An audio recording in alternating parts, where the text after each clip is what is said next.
सन्निधिं क्रियात् विमलपटी कमलकुटी पुस्तक रुद्राक्ष शस्तहस्तपुटी कामाक्षि पक्ष्मलक्षी कलित विपंची विभासी वैरिंची वागर्थाविव संहृतौ वागर्थ प्रतिपत्तये जगतः पितरौ वंदे पार्वती परमेश्वरौ गुरवे सर्वलोकानां भिषजे भवरोगिणां निधये सर्वविद्यानां दक्षिणामूर्तये नमः।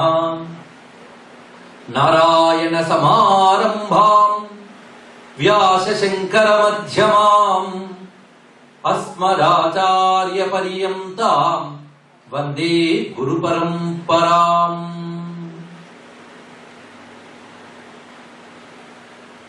नमस्ते नमस्ते महादेव शंभो नमस्ते नमस्ते दयापूर्ण सिंधो नमस्ते नमस्ते प्रपन्नात्म बंधो नमस्ते नमस्ते नमस्ते महेशा।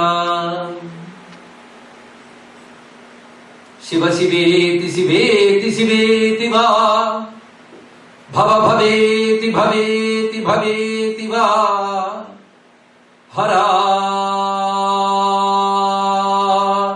हरेति हरेति हरेति वा भज मनः शिवमेव निरन्तरम् भज मनः शिवमेव निरन्तरम्। अरुणां करुणातरङ्गिताक्षीं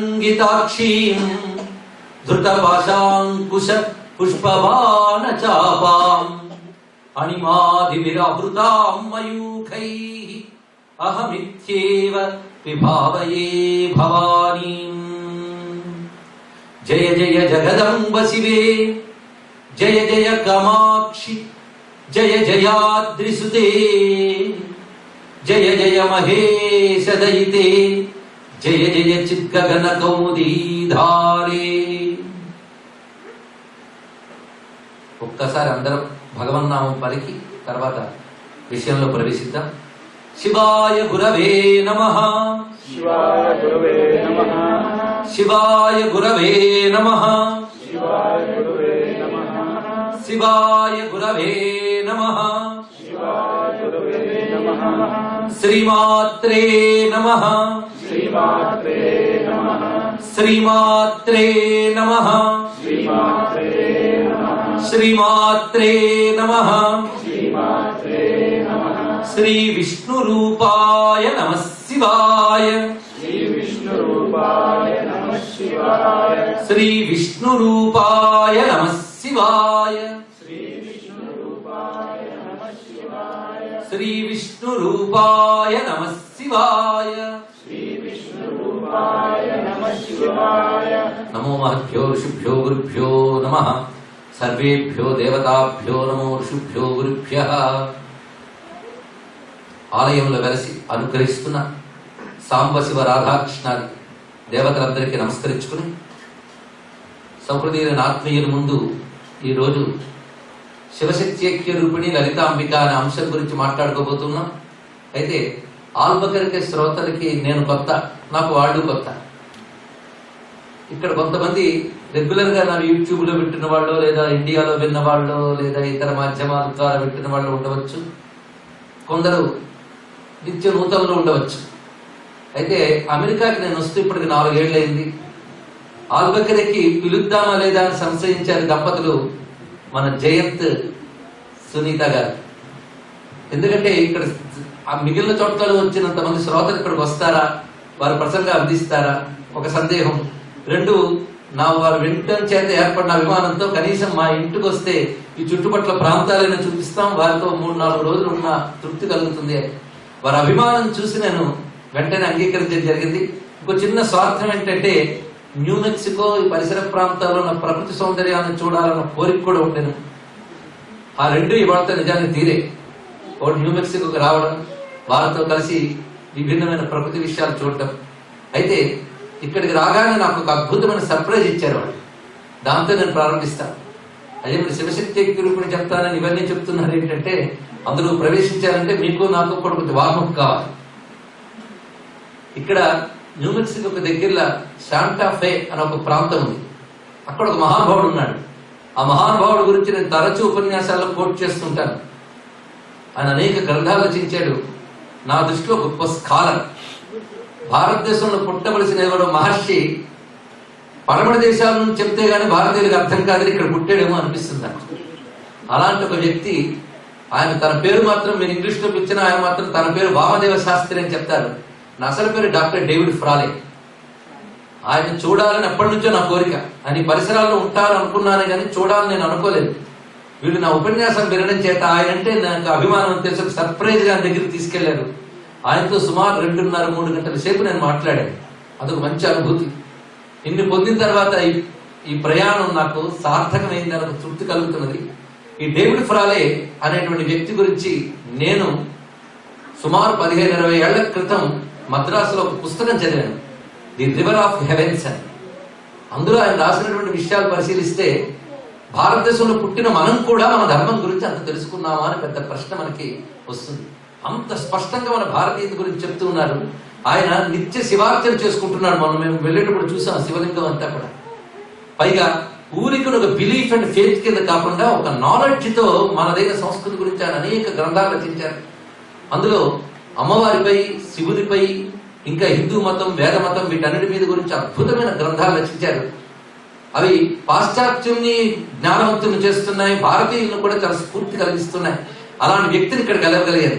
అంతేకాదు కొంతకాలం క్రితం హవాయిలో ఒక పెద్ద శివాలయం చూశాను. హిమాలయన్ అకాడమీ అని పేరు పెట్టి అనేక మంది అమెరికన్స్ అక్కడ శివశక్తులను ఆరాధన చేస్తూ హిందూయిజం టుడే మ్యాగజైన్ నడపడమే కాకుండా వాట్ ఈజ్ హిందూయిజం అనే పుస్తకం కూడా తీసుకొస్తున్నారు. ఎందుకంటే ఇవన్నీ నేను చెప్తూ ఉన్నాను, హిందూయిజం అనేది కేవలం భారతీయులకు మాత్రమే కాకుండా దానికి ఒక యూనివర్సల్ అప్లికేషన్. అంటే విశ్వజనీయమైనటువంటి ఏ కాలానికైనా, ఏ దేశానికైనా, వ్యక్తికైనా కావలసినటువంటి విజ్ఞానం ఇవ్వగలిగిన శక్తి యుగాల నుంచి ఉన్నటువంటి అతి ప్రాచీనమైన హిందూ ధర్మానికి ఉన్నది. అందుకే హిందూ ధర్మం పట్ల 1893లో స్వామి వివేకానంద ఇక్కడికి వచ్చి మాట్లాడిన దగ్గర నుంచి అనేక మంది పాశ్చాత్యులు ఆకర్షితులై ఆయన వెంట భారతదేశానికి వచ్చిన వాళ్ళు కొందరు ఉన్నారు. ఎందుకంటే ఇక్కడ ఉన్న వాళ్ళు కేవలం సంపాదన కోసం అమెరికాకి వచ్చి ఉండొచ్చు కానీ భారతదేశం మీద గౌరవం ఉన్న వాళ్ళు ఉన్నారు కదా, భారతీయత అంటే గర్వభావం ఉన్న వాళ్ళు ఉన్నారని అనుకుంటా. ఒక్కసారి స్వామి వివేకానందతో పాటు భారతదేశానికి వచ్చిన వాళ్ళు అనేక మంది ఉన్నారు. అందులో Margaret Noble, sister Margaret Noble నాకు ఆవిడ ఇంగ్లీష్ వనిత. ఆమె భారతదేశం చేరుకుని తన పేరు మార్చుకుంది సిస్టర్ నివేదిత అని. ఆమె శివతత్వం గురించి, శక్తితత్వం గురించి చాలా అద్భుతమైన గ్రంథాలు రచించింది. మన దృష్టిలో ఏంటంటే కొబ్బరికాయ కొట్టుకు అభిషేకం చేస్తే మనకు ఏదో మంచి లాభం వస్తుందని తప్ప శివుడు ఏమిటి, శక్తి ఏమిటి ఆలోచించట్లేదు మనం. వాళ్ళు వాటి మీద ఆలోచన చేసి అద్భుతమైన గ్రంథాలు రచించారు. నేను ఈ మధ్యలోనే నార్త్ కేరళలో మౌంట్ సోమా అనే ప్రాంతానికి వెళ్ళాను. అక్కడ సోమేశ్వర ఆలయం ఉంది. అది నిర్మాణం చేసిన వాడు ఎవరయ్యా అంటే ఆయన మైఖేల్ మామ్స్ అని పేరు మార్చుకున్నాడు అనుకోండి, మహేష్ అని. కానీ ఆయన శివతత్వం గురించి నాతో చాలాసేపు 1.5 సేపు మాట్లాడాడు. ఇవన్నీ చూస్తూ ఉంటే ప్రపంచానికి పనికొచ్చే ధర్మాన్ని యుగాల నాడే చెప్పినటువంటి భారతదేశంలో పుట్టినందుకు మరొక్కసారి గర్వించాను. ఆ అనుభూతి మీతో ఈరోజు ఇక్కడ పంచుకుంటూ ఉన్నాను. అయితే ఆ శివశక్తుల గురించి ఇలా ప్రపంచంలో అందరికీ ఆకర్షితమైన అంశములు ఉన్నాయి అంటే ఒక్క ఫోటోలో నిజానికి చెప్పుకోగలమా? కానీ ఎంత స్మరించుకుంటే అంత. ఎవరినో గంగా నది దగ్గరికి తీసుకెళ్లాక బాబు దాహం వేస్తుందంటే అదిగో నదిలో నీళ్లు ఉన్నాయి తాగన్నాడు. అబ్బో అంత నీరే నేను తాగలేను. నీరంత ఉండొచ్చు కానీ దాని దాహం తెచ్చుకోవడం ఎంతో కొంత పుచ్చుకోవచ్చు. అలాగే శివశక్తుల తత్వం గంగా నదిలా అనంతంగా ఉండవచ్చు కానీ మన బ్రతుకు బాగు చేసుకోవడానికి ఇవాళ మనం ఎంత తాగగలిగితే అంత తాగుదాం, మనల్ని మనం ధన్యులు చేసుకుందాం. శివశక్తి అనేటువంటి విషయం గురించి మాట్లాడాలి అంటే మనకు శక్తి అందరికీ తెలుసు, అవునా లేదా? శక్తి లేనిది ఏదీ లేదు. శక్తి లేకపోతే మనం లేము. ముందు సృష్టిలో చుట్టూ ఉన్నది శక్తి. సూర్యుల్లో ఒక శక్తి ఉంది, పంచభూతాల్లో శక్తి ఉంది. ఒక్కొక్క చోట ఒక్కొక్క రకమైన శక్తి కనిపిస్తుంది. అగ్ని యందు దాహక శక్తి, నీటి యందు దాహం తెచ్చే శక్తి, భూమి యందు పండించి మనల్ని ఆదుకునే శక్తి. ఒక్కొక్క దానిలో ఒక్కొక్క శక్తి కనబడుతుంది. మనలో కూడా కంటికి చూసే శక్తి, చెవికి వినే శక్తి, కంఠానికి పలికే శక్తి, బుద్ధికి ఆలోచించే శక్తి, పాదాలకు కదిలే శక్తి, ఇవన్నీ ఉన్నాయి. ఒక్కసారి ఆలోచించండి, ఈ శక్తి ఏదైనా మనం తయారు చేసుకున్నామా? కొద్దిపాటి ఆలోచనతో వెళదాం. మీకు అందరికీ నా అభ్యర్థన ఏమిటంటే, ఏదో మొహమాటానికి వచ్చి కూర్చుందామని కాకుండా కొద్దిపాటి ఏకాగ్రతతో వినండి. మనల్ని మనం ఆలోచించుకుంటేనే శివశక్తుల గురించి ఎలా ఆలోచించో చెప్పవచ్చు. ఇప్పటి వరకు నేను చెప్పిన ఉదాహరణలు ఏవైతే ఉన్నాయో ఇవన్నీ మనందరికీ ప్రత్యక్షంగా తెలిసినవే. కానీ ఇందులో ఒక్కటైనా మనం తయారు చేసుకున్నామా? దీనికి మనం ఫస్ట్ సమాధానం చెప్పాలి. కన్నుంది కనుక చూడగలుగుతున్నాం, కానీ కంటికి చూసే శక్తి మనం తయారు చేసుకున్నామా? ఇలా మనం పరిశీలిస్తే మనలో, ఈ విశ్వంలో ఈ శక్తి ఉన్నది, అది ఇవ్వబడింది. ఎవరిచ్చారు? ఈ శక్తి మనకు అవసరమా లేదా? శక్తి గురించి తెలిస్తే ప్రతి వాడికి శక్తి కావాలి పొద్దుట్లు లేచిన దగ్గర నుంచి. కానీ ఈ శక్తి ఇచ్చినది ఎవరు? దీనికి సమాధానం మనం పరిశీలిస్తే, ఈ శక్తి విశ్వమంతా వ్యాపించింది, ఒక్కొక్క దాంట్లో ఒక్కొక్క రకంగా వ్యక్తమవుతుంది. ఇది ఎలాగో అంటే, ఇక్కడ మీరు ఎలక్ట్రికల్ కనెక్షన్ ఇచ్చి ఉంచారు, కానీ బల్బులు వెలుగుతున్నాయి, మైక్ వినిపిస్తోంది, ఫ్యాన్ తిరుగుతోంది, ఏసీ పనిచేస్తుంది. ఏ ఉపకరణం పని దానిదే. అంతేగాని బల్బుని మీరు ఫ్యాన్లా తిరిగితే తిరగదు, దీన్ని వెలగమంటే ఇది వెలగదు. ఏ ఉపకరణం పని దానిదైనా వీటన్నిట్లో వ్యాపించిన శక్తి మాత్రం ఒక్కటే కదా. అదేవిధంగా రకరకాలుగా కనబడుతున్న ప్రపంచమంతా నడిపే ఒక శక్తి ఉన్నది. ఇప్పుడు మనకు శక్తి గురించి కొంత అర్థమైంది. శక్తి కావాలి అని అందరికీ తెలుస్తుంది. శక్తి తగ్గితే ఆ శక్తి తెచ్చుకోవడానికి రకరకాల ప్రక్రియలు మనం చేస్తూ ఉంటాం. ఒకటి భౌతికమైన ప్రయత్నాలు చేయడం, అంటే మందులు వాడటము, ఆహార పదార్థాలు తినడము, లేదా ఆధ్యాత్మిక ప్రయత్నాలు చేయడం ఉంది. అంటే ఇప్పుడు భాషలో చెప్పాలంటే, నేను ఉపాసన ధ్యానము అంటే రుచించదు, యోగా మెడిటేషన్ అంటే రుచిస్తుంది. అంతేకాదు అవే చేస్తున్నాను. ఎందుకంటే వాళ్ళు ఇప్పుడు పాశ్చాత్యులు మెచ్చుకున్నారుగా, అందుకు మన అవే వరడు వాడాలి. నేను పొరపాటున ధ్యానం అంటే భారతీయుడిని అంటారు, మీరు మెడిటేషన్ అంటే ఇది మనదే అంటారు, అది వచ్చింది బాధ. కానీ వాళ్ళు మన దగ్గర నుంచి నేర్చుకున్న 2 ముక్కలు అవి, యోగా ధ్యానం. ఇంకెన్ని ముక్కలు ఉన్నాయో అక్కడ తెలుసుకోవాల్సింది. మొత్తానికి ఆ ఎనర్జీని మనలో మనం పొందడం కోసమని, లేదా ఒకటి ఎనర్జీని జనరేట్ చేసుకోవడం, లేదా ఎనర్జీని రియలైజ్ చేసుకోవడం, రెంట్లో ఇదే ఒకటి. మనలో ఉన్న ఎనర్జీని, ప్రపంచంలో ఉన్న ఎనర్జీని గ్రహించడం, దాన్ని మనం పొందడం కోసం రకరకాల సాధనలు చేస్తూ ఉంటాం. అవే మనకి పూజలని, ధ్యానాలని, యోగాలని, జపాలని, చాలా రకాల మార్గాలు మనం హిందూ మతం చెప్తూ ఉన్నది. కొన్ని మార్గాలు కొందరిని ఆకర్షిస్తుంటాయి. ఒక్కొక్కరు ఒక్కొక్క మార్గం ద్వారా ఆ శక్తిని దైవమని, భగవంతుడని, ఈశ్వరుడని రకరకాల పేర్లతో ఉపాసన చేస్తూ ఉంటారు. మన శివాశక్తి అనగానే ఒక స్త్రీ పురుషుడని మాత్రం భావించవద్దు దయచేసి. శక్తి స్త్రీయా పురుషుడా? నిజానికి శక్తికి స్త్రీత్వం లేదు, పురుషత్వం లేదు, నపుంసకత్వం లేదు, పుంలింగములు కాదు, స్త్రీలింగము కాదు. శక్తి శక్తియే, ఇది తెలుసుకోవాల్సినది. అలాంటి శక్తి అంతటికి మూలమైన వాడెవడో వాడిని ఈశ్వరుడు అంటాం. కానీ ఇంతవరకు శక్తి గురించి చెప్తే కొంత మనం యాక్సెప్ట్ చేశాం, కానీ ఈశ్వరుడు గురించి చెప్తేనే పెద్ద ప్రశ్న. కానీ ఇది ఎలాంటిది అంటే, మనందరికీ కాంతి తెలుసు, సూర్యుడి నుంచి కాంతి తెలుసు. సూర్యుడి నుంచి కాంతితో పాటు మనకు వస్తున్నటువంటి ప్రాణశక్తి, లైఫ్ ఫోర్స్, ఎనర్జీ, ఇవన్నీ మనం పొందుతున్నాం. కాంతి మన దాకా వస్తుంది, భూమి మీదకి వస్తుంది, మన మీద పడుతుంది, మన చుట్టూ ఉన్న ప్రకృతి మీద పడుతుంది. ఇంత కాంతి మన మీద పడుతుంది, కానీ ఈ కాంతికి మూలమైన వాడు ఎవడు అని మనం ఒక్కసారి చూస్తే సూర్యుడిని వెంటనే ఆశ్రయిస్తాం. కానీ ఇది మనం చెప్పగలం. మనం చూస్తున్న కాంతికి, శక్తికి కారణం ఎవరంటే సూర్యుడని మానవులమైన మనం చెప్పగలం. కానీ పశువులు కొన్ని ఉంటాయి. ఈ పశువుల్ని మన వాళ్ళ తెలుగులో అడ్డగాడిద అంటారు, వింటారు. అడ్డగాడిద అంటే అడ్డంగా ఉంటాయి, తలెత్తలేవని అర్థం. ఒక తలెత్తగలిగే వాడు మానవుడు ఒక్కడే. అడ్డగాడిదలకి అంటే అడ్డంగా వీటికి తిరిగెక్కని సంస్కృతంలో అంటారండి. మరీ సంస్కృతం చెప్తే ఫారంలా అనిపిస్తుందని నేను కాస్త అక్కడక్కడ మన తెలుగు మాటలు చెప్తున్నాను. అడ్డగా ఉన్న వాటి జన్మలన్నీ జంతు జన్మలు అంటారు, పశువులు, పక్షులు. వాటికంటే వెన్నుముక్క కలిగినటువంటి మానవుడికి మేధాశక్తి ఎక్కువ ఉంటుంది. ఈ అడ్డగా ఉండే పశువులకి గడ్డి తింటూ ఉంటాయి. ఈ గడ్డి కనబడాలంటే వాడికి సన్లైట్ ఉండాలి, అవునా లేదా? ఈ గడ్డి పెరగాలంటే సన్లైట్ ఉండాలి. ఈ గడ్డి తినే జంతువుకి నేను ఈ గడ్డి తినగలుగుతున్నాను, చూడగలుగుతున్నాను అంటే ఇది కాంతి వల్ల చూడగలుగుతున్నానని తెలియదు. ఈ కాంతికి మూలం సూర్యుడిని అంతకంటే తెలియదు. దాని పని ఏంటి? తినడం ఒక్కటే దానికి తెలుసు అంతే. కానీ ఎప్పుడైనా తలెత్తగలదా? తల ఎత్తలేదు. ఈ కాంతికి మూలమైన సూర్యుడిని తెలుసుకోలేదు. అలాగే మనం కూడా పశు ప్రజ్ఞ ఉన్నంత కాలం, పశువుల్లో ఉన్నంత కాలం ప్రపంచంలో దొరికే శక్తిని మాత్రం తెలుసుకుంటున్నాం, కానీ శక్తికి మూలమైన ఈశ్వరుని తెలుసుకోలేకపోతున్నాం. ఇది తెలుసుకోవాల్సింది. పశువులు గడ్డిని చూస్తున్నాయి, దాని మూలమైన సూర్యుడిని తెలుసుకోలేకపోతున్నాయి. మనం కూడా అంతే, శక్తిని చూస్తున్నాం, కానీ శక్తికి మూలమైన ఈశ్వరుని చూడట్లేదు. సూర్యుడు అక్కడే ఉన్నాడు, శక్తి మన దాకా వచ్చింది. అది ఈశ్వరుడు కదలకుండా ఉంటే ఈశ్వరుడి శక్తి అంతా వ్యాపించి పనిచేస్తుంది.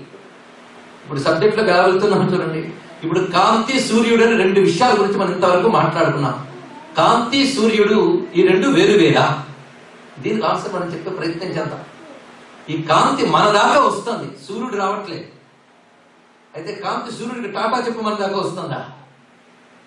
ఆన్సర్స్ చెప్పండి దయచేసి. కాంతి సూర్యుడితోనే ఉన్నది. కాంతిని సూర్యుడిని ఎవరు వేరు చేయలేరు.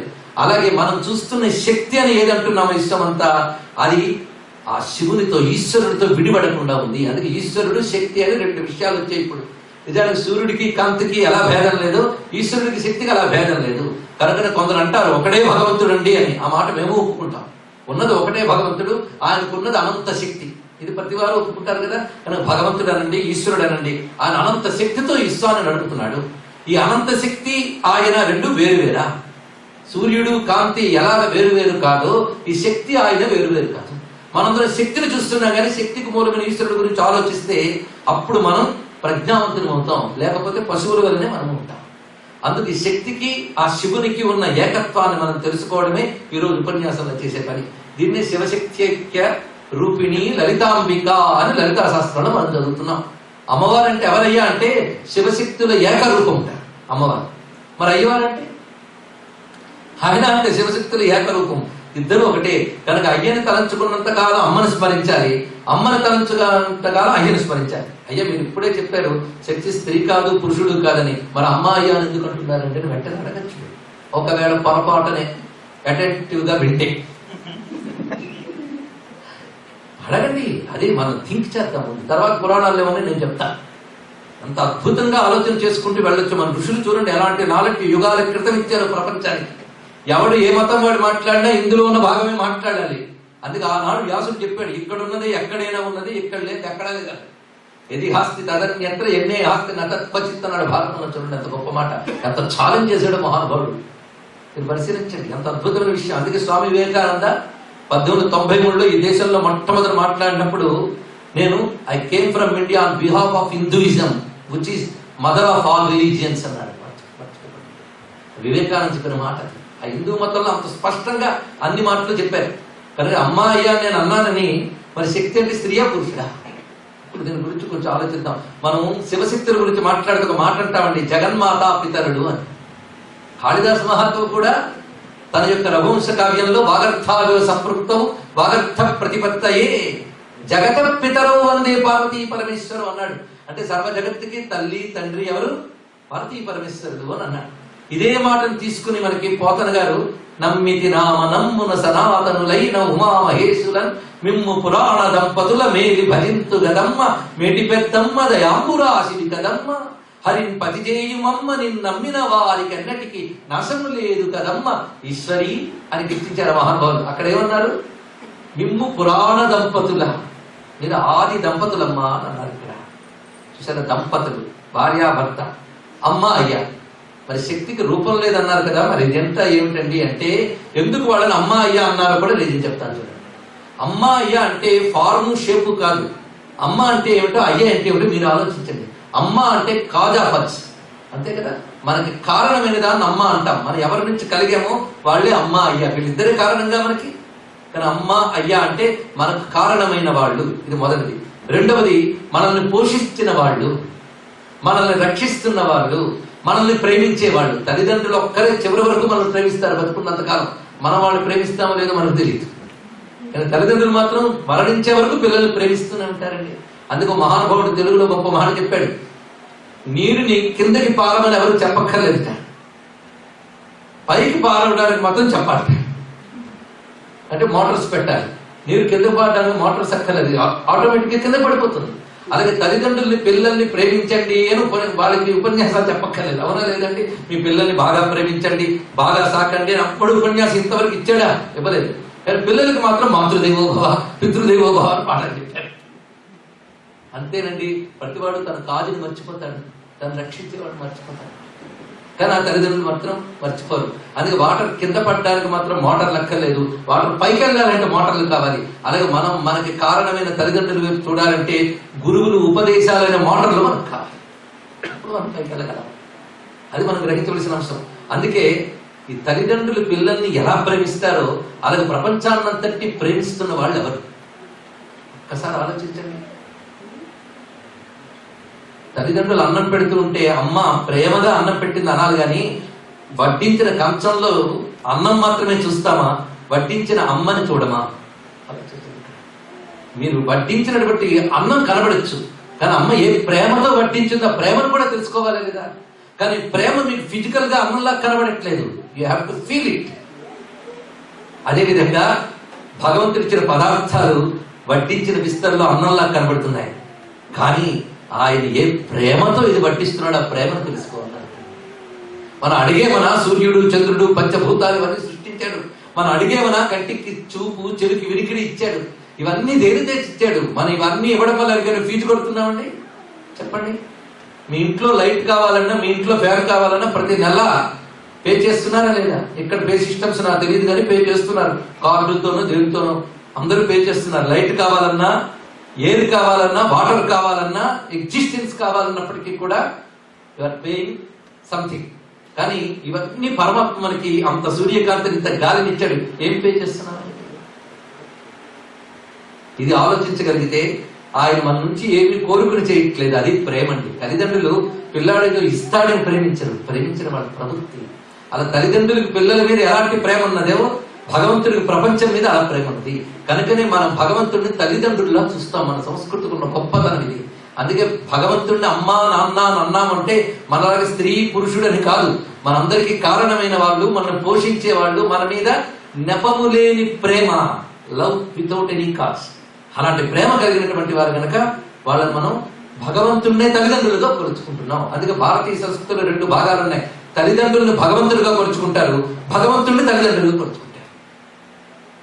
ఆ కారణం చేతనే మనం అటు వాళ్ళని శక్తిని, ఆ శక్తి ఎవడిదో ఆయన్ని ఇద్దరిని కలిపి శివాశక్తి అని కొలుచుకుంటున్నాం. ఇది తెలుసుకోవాల్సింది. ఇప్పుడు అమ్మ అయ్యా ఎందుకన్నారో తెలిసిపోయింది కదా. దీనికి సంబంధించి ఒక అద్భుతమైన కథ నేను ఉపనిషత్తుల్లోంచి తీసుకొస్తున్నాను. ఈ ఉపనిషత్తు పేరు కేనోపనిషత్తు. ఇది సామవేదంలో ఉంది ఉపనిషత్తు. ఆ ఉపనిషత్ కథతో మొదలు పెడదాం. ఎంత అద్భుతమైన కథ చెప్పాడో చూడండి. ఒకసారి దేవతలందరూ కలిసి ఒక సెలబ్రేషన్ చేసుకుంటున్నారట. దేవతలంటే ఇంద్రుడు, వరుణుడు, యముడు, అగ్ని, వాయువు, వీళ్ళందరూ దేవతలు. వీళ్ళు దేవతలు ఎందుకన్నారు? వీళ్ళెవరిని మనం సృష్టించలేదు, వాళ్ళ చేత మనం నడపబడుతున్నాం. అగ్ని, వాయువు, ఇంద్రుడు, సూర్యుడు, వీళ్ళందరూ ఈ దేవతలందరూ కలిసి ఒకసారి పార్టీ చేసుకుంటున్నారట. ఏమిటయ్యా సెలబ్రేషన్ అంటే, దేవతలు అప్పుడు రాక్షస సంహారం చేశారటండి. రాక్షస సంహారం చేసి దానికి ఆ సక్సెస్ కి సెలబ్రేషన్ చేసుకుంటున్నారు. ఇది అనమాట జరుగుతుంది. ఇప్పుడు మనం ఒకటి చిన్నది తెలుసుకోవాలి. ఒకటి చెప్తే 10 ప్రశ్నలు వస్తాయి, అదొక బాధ. అసలు దేవతల పని ఏమిటయ్యా అంటే, ఈ ప్రపంచాన్ని నడిపే ప్రకృతి శక్తులు దేవతలు. ఈ దేవతలు ఎక్కడైనా నెగిటివ్ ఫోర్సెస్ వస్తే వీళ్ళే కంట్రోల్ చేస్తారు. వీళ్ళ వల్ల కూడా కాకపోతే వీళ్ళకి మూలమైన భగవంతుని వాళ్ళు పిలుస్తారు. ఇది జరిగేది ఎప్పుడు కూడా.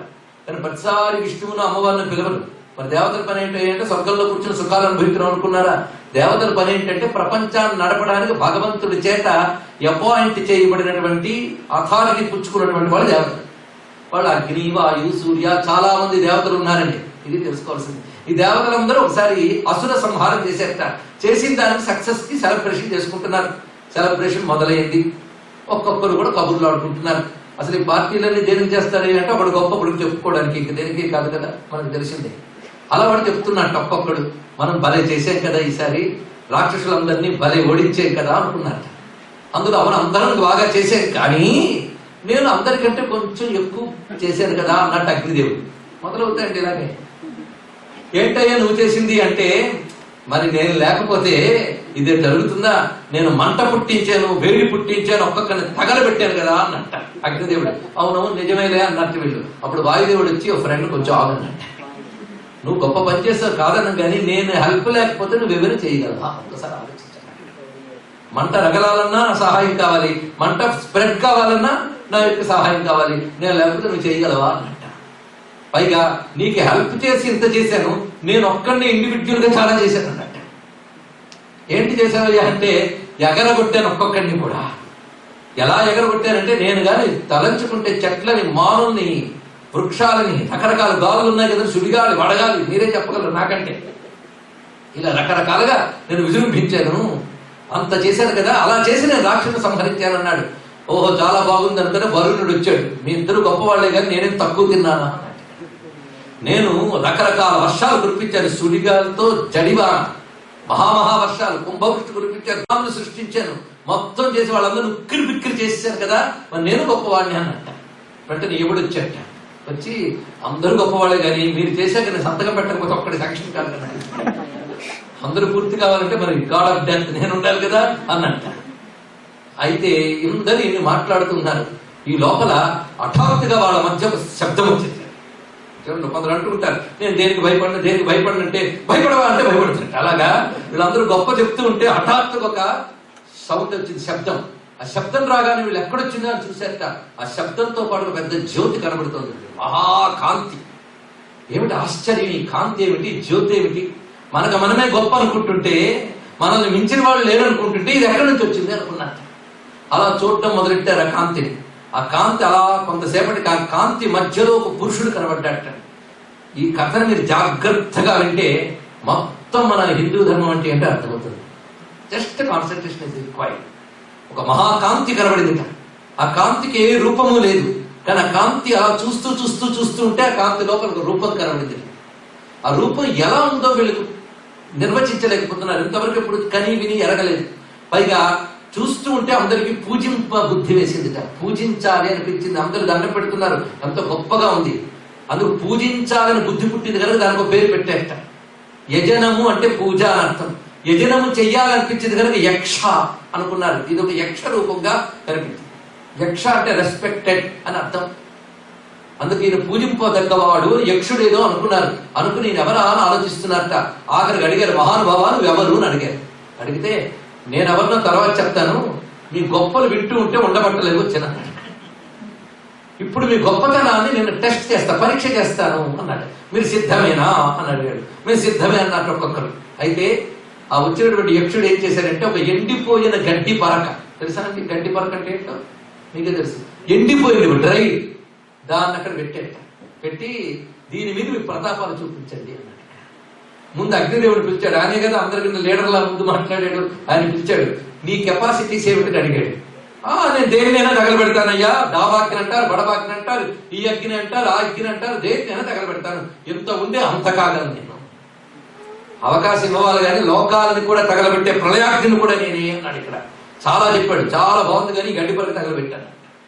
ఓ ఇదంతా అన్నట్ట తన శక్తిని చూపించట. గడ్డి పరకని ఇసుమంత కూడా తగలబెట్టలేకపోయాడు. తన అన్ని రకాల శక్తులు దాని మీద ప్రయోగించాడు, కానీ ప్రళయాగ్ని, బడబాగ్ని, అగ్ని అన్నాడుగా అన్ని రకాలుగా విజృంభించాడు, కానీ అగ్నిని తగలబెట్టలేకపోయాట. సిగ్గుతో ఓడిపోయి పక్కకి వెళ్ళాడు. వాయుదేవుడు వచ్చాడు. వచ్చి నేను చేస్తానన్నట్టు, నా ప్రయత్నం నేను చేస్తాను. ఏం మొదటివాడిని చూసి బుద్ధి తెచ్చుకోవచ్చు కదండి, కానీ అహంకారం భయంకరమైందండి, అంత తొందరగా బుద్ధి తెచ్చుకునేది. సరే నువ్వు చెయ్యనంట. ఇంకా వాయుదేవుడు కూడా అన్ని రకాల ప్రయత్నాలు చేశాడు. ఇటు నుంచి దాన్ని కదపలేకపోయాడు. వాడు ఓడిపోయాడు. ఇటు ఓడిపోయిన వాళ్ళు ఇష్ట పెరుగుతుంది. అయినా ఒక్కొక్కడు వస్తున్నట్ట.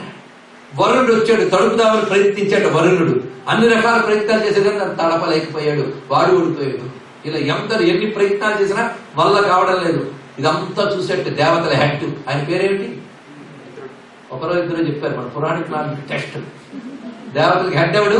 ఇంద్రుడు. ఆయన వచ్చాడు. ఆయన మాత్రం ఆయన ఒక్కడేనండి. అందుకే లీడర్స్ ఎలా ఉండాలి తెలుసుకోవాలి.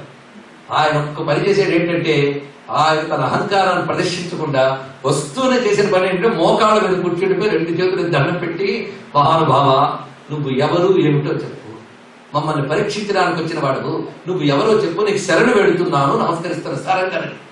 ఇంకా అహంకారం లేదు అక్కడ. సరెండర్ అయిపోయాట. సరెండర్ అయిపోగానే ఒకడు వింత జరిగింది.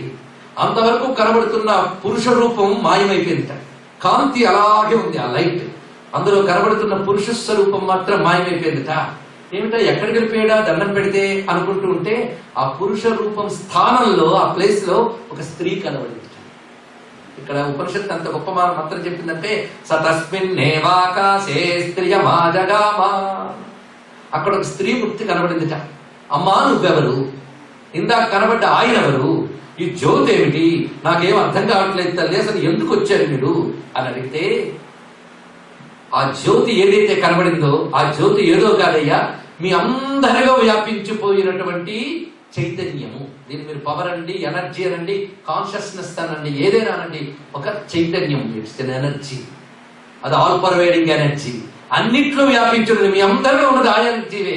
ఆ ఎనర్జీ వల్లనే మీరు పనులు చేశారు. ఆవిడ చెప్తుంది, ఒక అగ్ని తగలబెట్టగలిగాడన్నా, గాలి వీచగలిగిందన్నా, సూర్యుడు ప్రకాశిస్తున్నాడన్నా, మరొక పని చేయగలుగుతూ ఉందన్నా, అవన్నీ ఆ ఎనర్జీ వల్లనే చేస్తున్నాయి. ఆ ఎనర్జీ పని చేస్తేనే చేస్తారు. ఎనర్జీ విత్డ్రా చేస్తే మీరు ఎవరు ఏమీ చేయలేరు. అది సహకరిస్తే కొండలనైనా పిండి చేయగలరు. అది సహకరించకపోతే గడ్డి పరక కూడా కదలదు. ఇది తెలుసుకోవాల్సింది. కనుకనే దాని యొక్క దయచేతని, ఆ శక్తి చేతని ఇవన్నీ మీరు చేయగలరు. దేని యొక్క శక్తి? ఆ చైతన్యం యొక్క శక్తి. అది మీకు అర్థం కావడం కోసమని ఆ చైతన్యం మీ ముందు జ్యోతిగా వచ్చింది. తర్వాత మీతో మాట్లాడడానికి రూపం ధరించింది. చూసారా గాడ్ ఫార్మ్ ఎందుకు వస్తుందో? భగవంతుడి రూపం ఎందుకయ్యా అంటే మనతో కమ్యూనికేట్ చేయడానికి. అది ఇక్కడ అర్థం. అందుకు రూపాలు. నేను మీతో మాట్లాడాలంటే నాకు గొంతుండాలి కదా. మాట్లాడే నాలెడ్జ్ ఎంత అవసరమో మాట్లాడే గొంతు అంత అవసరమే కదా. అయితే మన కర్మ కొద్దీ రూపాలు వస్తాయి. భగవంతుడు తాను దయతో తాను రూపాలు ధరిస్తాడు. ఇది తేడా మనకి ఆయనకి. అందుకు భగవంతుడు రూపం ధరించి ఎందుకు వచ్చాడయ్యా అంటే మీకు బుద్ధి చెప్పడానికి ఆ కాంతి పుణ్యం రూపం ధరించి వచ్చిందయ్యా అన్నాడు ఇక్కడ అని చెప్తోంది ఆవిడ. ఆ కాంతి ఆయనే పరమేశ్వరుడు అంటారు. ఆయన ఈశ్వరుడు అంటారు. ఈశ్వరుడు అంటే అన్ని ఎవడి కంట్రోల్లో ఉన్నాయో వాడికి ఈశ్వరుడు అని పేరు. ఈశ్వరుడు అనే నామానికి డెఫినిషన్ చూడండి. అన్ని ఎవడి కంట్రోల్లో ఉన్నాయో, ఎవడు ప్రతిదాన్ని నడుపుతూ ఉంటాడో వాడు ఈశ్వరుడు. ఇక్కడ ఏవైనా మన కంట్రోల్లో ఉన్నాయా చెప్పండి. అక్కడ కడుపులో నొప్పి వచ్చిందన్నా అదేమిటో మనకు తెలియదు. వాడు ఎవడో స్కాన్ చేస్తే కానీ తెలియదు. అదేమిటిందండి మన కంట్రోల్లో? అన్ని కంట్రోల్లో ఉన్నాయని కూడా అజ్ఞానం ఉందో మన దగ్గర. ఏమీ లేదు. మొత్తానికి అన్ని ఎవరి కంట్రోల్లో ఉన్నవాడు కూడా ఈశ్వరుడు. వాడు ఎప్పుడు వాడి దగ్గర నెగిటివ్ అనేది లేదు. భగవంతుడి దగ్గర ఎప్పుడు నెగిటివ్ ఉండదు. తెలుసుకోండి. ఇది ఫుల్ ఆఫ్ పాజిటివిటీ. అందుకే స్వామి వివేకానంద గొప్ప మాట చెప్తాడు. దేవుడు అంటే the embodiment of positive thoughts and deeds అని చెప్పాడు ఇక్కడ. భగవంతుడు అంటే ఫుల్ ఆఫ్ పాజిటివిటీ. ఈ ఫుల్ ఆఫ్ పాజిటివిటీ అనే దాన్ని సంస్కృతంలో మంగళం, శుభం ఇవి అంటారు ఇక్కడ. అలాంటి శుభం మంగళానికి ఒక్క మాటలో చెప్పాలంటే శివం అని అంటారు. అందుకే ఆ ఈశ్వరుడికి మరొక పేరు ఏమిటి? శివుడు. ఆయన ఏ శక్తితో ఈ ప్రపంచాన్ని అంతటి నడుపుతున్నాడో ఆ శక్తి ఒకటి ఉన్నది. ఆ శివుడే మీకు ఇప్పుడు కనిపించి చెప్తున్నాడు. ఎందుకంటే మీకు అహంకారం ప్రవేశించింది నెమ్మదిగా. అంతేగాని ఆ శక్తి చేతనే మేము పని చేస్తున్నాం, ఆ శక్తి ఉంటేనే మేము పని చేయగలగాం అనే భావం మీరు విడిచిపెట్టి అంతా మీ నిర్వాహకమే అనుకున్నారు కనుక మీకు బుద్ధి చెప్పడానికి ఆయన ఇచ్చాడయ్యా. అయితే మనకి కూడా ప్రశ్న వేయచ్చు. ఇలాంటి కబుర్లు మనము చాలా మాట్లాడాం. మన ముందు కూడా అగ్నులు వచ్చాయా, జ్యోతులు వచ్చాయా? లేదే. అంటే ఇక్కడ ఒక మాట చెప్తున్నాడు ఆయన.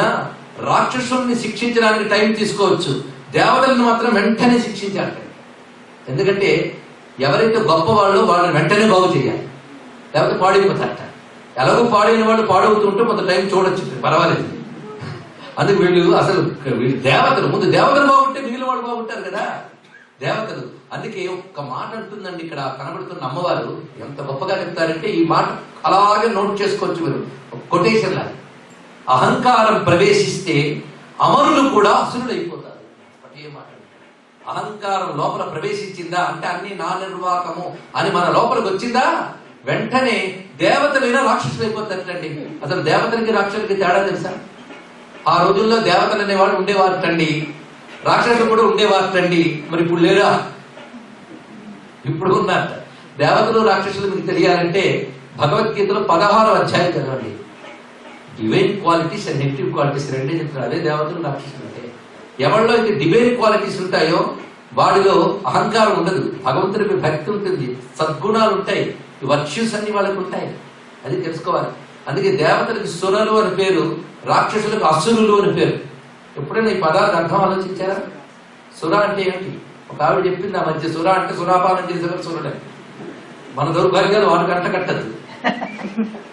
సుర అనే శబ్దానికి అర్థం చూడండి, ఎంత అద్భుతమైన అర్థమో. సు అంటే మేలు, గుడ్. రా అనే శబ్దానికి సంస్కృతంలో రాతి, కలిగించుట అని అర్థం. కలిగించడం అంటే చెయ్యడం, డూయింగ్ అనమాట. మేలును చేసే లక్షణం ఉన్నవాడు సురలు అన్నారు. అంటే సురలు అంటే మేలు చేస్తారు. వాళ్ళకి ఎన్ని రకాల శక్తులు ఉన్నా వాడితో లోకానికి మేలు చేస్తుంటారు. అది వాళ్ళకి సురలు అర్థం. అసురులు అంటే వాళ్ళకి ఎన్ని శక్తులు ఉన్నా లోకాన్ని నేర్పిస్తూ ఉంటారు. అది వాళ్ళకి. అందుకే భగవంతుడు ఎందుకు దేవతల పక్షాలు ఉంటాడో తెలిసింది కదా. వాళ్ళ వల్ల లోకానికి మేలు కలుగుతుంది కనుక వాళ్ళని రక్షిస్తాడట. కానీ ఎవడి వల్ల లోకానికి మేలు కలుగుతుందో వాడిని భగవంతుడు కాపాడతాడు. తెలుసుకోండి ఇక్కడ. అందుకు ఒక స్టోరీ చెప్పేటప్పుడు ఎన్ని తెలుసుకోవాలో ఇక్కడ కొందరు పిల్లలు కూడా ఉన్నారు, అర్థం చేసుకోండి. ఎవరి వల్ల మేలు కలుగుతుందో వాళ్ళనే భగవంతుడు కాపాడతాడంటే అర్థం ఏంటి? మనం కూడా 10 మందికి మేలు చేస్తే మనల్ని భగవంతుడు కాపాడతాడు. అందుకే దేవతలనే కాపాడుకుంటూ ఉంటాడు ఆయన. కాపాడటంలో ఒకటి, మనకి ఎప్పుడు దుర్బుద్ధి కాస్త వచ్చినా తీసేయాలండి వెంటనే. మొలక దశలోనే తీసేయాలి కొన్నింటిని, లేకపోతే మొక్కలే వృక్షాలు అయిపోతే మహా కష్టం. చూడండి, కొందరు పసిపిల్లలు బాగా అర్థం చేసుకుంటారు, పెద్దవాళ్ళకి ఎంత చెప్పినా అర్థం కాదు, అహంకారం. ఎందుకంటే ముదిరిపోయారు, అది అర్థం. లేక దశలోనే అన్ని చెప్పాలి ఇక్కడ, మొలక దశలోనే. అది ముందే కట్ చేసేయాలండి, లేకపోతే మహాప్రమాదం. అది వాళ్ళ అహంకారం కాసింత మొలకెత్తిందో లేదో భగవంతుడు పరిశీలిస్తున్నట్ట వచ్చాడు. ఎందుకంటే దేవతలందరికీ శక్తినిచ్చిన వాడు భగవంతుడు. అందుకే హిందూ మతంలో మనం అంటూ ఉంటాం, హిందువులకు ఎక్కువ మంది దేవుళ్ళండి అని. కనుక చిన్న సవరణ చేసుకుందాం, హిందువులకు ఎక్కువ మంది దేవుళ్ళు లేరు. ఈ మాట చెప్తే మీరు ఆశ్చర్యపోతారేమో. హిందువులకు ఎక్కువ మంది దేవుళ్ళు లేరు, ఎక్కువ మంది దేవుళ్ళు ఈ విశ్వంలో ఉన్నారు, వాళ్ళని హిందువులు తెలుసుకున్నారు. అంతే తేడా. హిందువులు దేవుళ్ళకి తయారు చేసుకోలేదు, ఇది తెలుసుకోండి విషయం. ఈ మాటకి డేవిడ్ ఫ్రాల్ గొప్ప మాట చెప్పాడండి, హిందూ మతంలో ఎక్కువ మంది దేవుళ్ళు ఉన్నారని. దాని ఒక్కసారి చిన్న ఎక్స్ప్లెనేషన్ చెప్పుకుందాం. భగవంతుడు ఒక్కడే అని చెప్తుంది మన మతమే. మీరు ఎప్పుడైనా పరిశీలించారా? కేవలం మనం తిని తిరిగి డబ్బులు పోగు చేసుకుంటే లాభం లేదు. ప్రపంచంలో ఎవరికి లేని నాలెడ్జ్ ఉంది మన భారతదేశానికి. అదేమిటో కొంచెం ఆలోచించండి. మీరు విష్ణు శాస్త్రం చదువుతారు, లలితా శాస్త్రం చదువుతారు, మీరు ఒక్కసారి ఆలోచించండి. ఏకః అనే మాట ఎన్నిసార్లు కనబడుతుందో. ఏకో నారాయణ, ఏకం అద్వితీయం బ్రహ్మ, ఏకం బోర్డు కనబడింది. అనేకం అది మనం చెప్పాం. భగవంతుడికి ఏ నేమ్ అండ్ ఫార్మ్ ఉండదనే నామం మనకు తెలుసా? నిరాకార, నిరాకుల చదివారు కదా. ఆకారం లేదు అంటాం మనం, ఆకారం ఉన్నది అని వర్ణిస్తున్నాం, రెండు చెప్తున్నాం. అంటే ఎన్ని రకాలుగా భగవంతుడిని మనం ఎప్పుడో తెలుసుకున్నాం. అందుకే భగవంతుడు అనేక దేవతలు అయ్యాడు అంటే దేవతలు ఎందరైనా పరమాత్మ ఒక్కడేట. ఈ మాట కూడా మనం చెప్తాం. మీరు మాట్లాడుతున్న మాటల్లోనే ఎప్పుడు విన్నాం గుర్తు తెచ్చుకోండి. ఈశ్వరులు అనే మాట ఎప్పుడైనా విన్నారా? దేవతలు ఉంది, దేవతలు ప్లూరల్, ఈశ్వరుడు సింగులర్. అందుకే ఈశ్వరుడు ఒక్కడే, దేవతలు ఎందరో అన్నాడు ఇక్కడ. ఇది ఎలాగయ్యా అంటే నేను ఒక్కడనే, నా ఇంద్రియాలు ఎన్నో కదా. అలాగే సూర్యుడు ఒక్కడే, కిరణాలు ఎన్నో. ప్రకృతిలో రకరకాల శక్తులు, అన్ని ఈశ్వరుడి శక్తులు, ఒక్కొక్కటి ఒక్కొక్క దేవత. ఇప్పుడు అర్థమైంది కదా. ఆ దేవతలు ఆయన శక్తితో పనిచేస్తూ కొంతసేపటి ఏమనుకున్నాయంటే అంత తమ శక్తి అనుకున్నారు. ఇక్కడ వచ్చిన బాధ. అందుకు భగవంతుడు బుద్ధి చెప్తున్నాడు, మీ నిర్వాహకం ఏం లేదు బాబు, నేను అనుగ్రహిస్తేనే మీరు ఏదైనా చేయగలరు, నేను విత్డ్రా చేస్తే మీరు ఏం చేయగలరు. అది తెలుసుకోగలిగితే మీరు తరించిపోతారు, లేకపోతే మీరు అహంకారం పూర్తిపోతారు. అహంకారం వచ్చిందా నాది గొప్ప నీది గొప్ప అని కొట్టుకోవడం, క్రమంగా అది రాక్షస బుద్ధి అవుతుంది. అందుకే మీకు బుద్ధి చెప్పడానికి ఆ పరమాత్మ ఒక రూపం ధరించి యక్షుడుగా కనబడ్డాడయ్యా. సరేనమ్మా, కనబడితే కనబడ్డాడు, కానీ వీడు దండం పెట్టగానే ఎందుకు వెళ్ళిపోయాడు అని అడిగాడు. ఎవరు అడిగాడు? ఎవరు? కథ వింటున్నారు అన్నమాట, సంతోషం.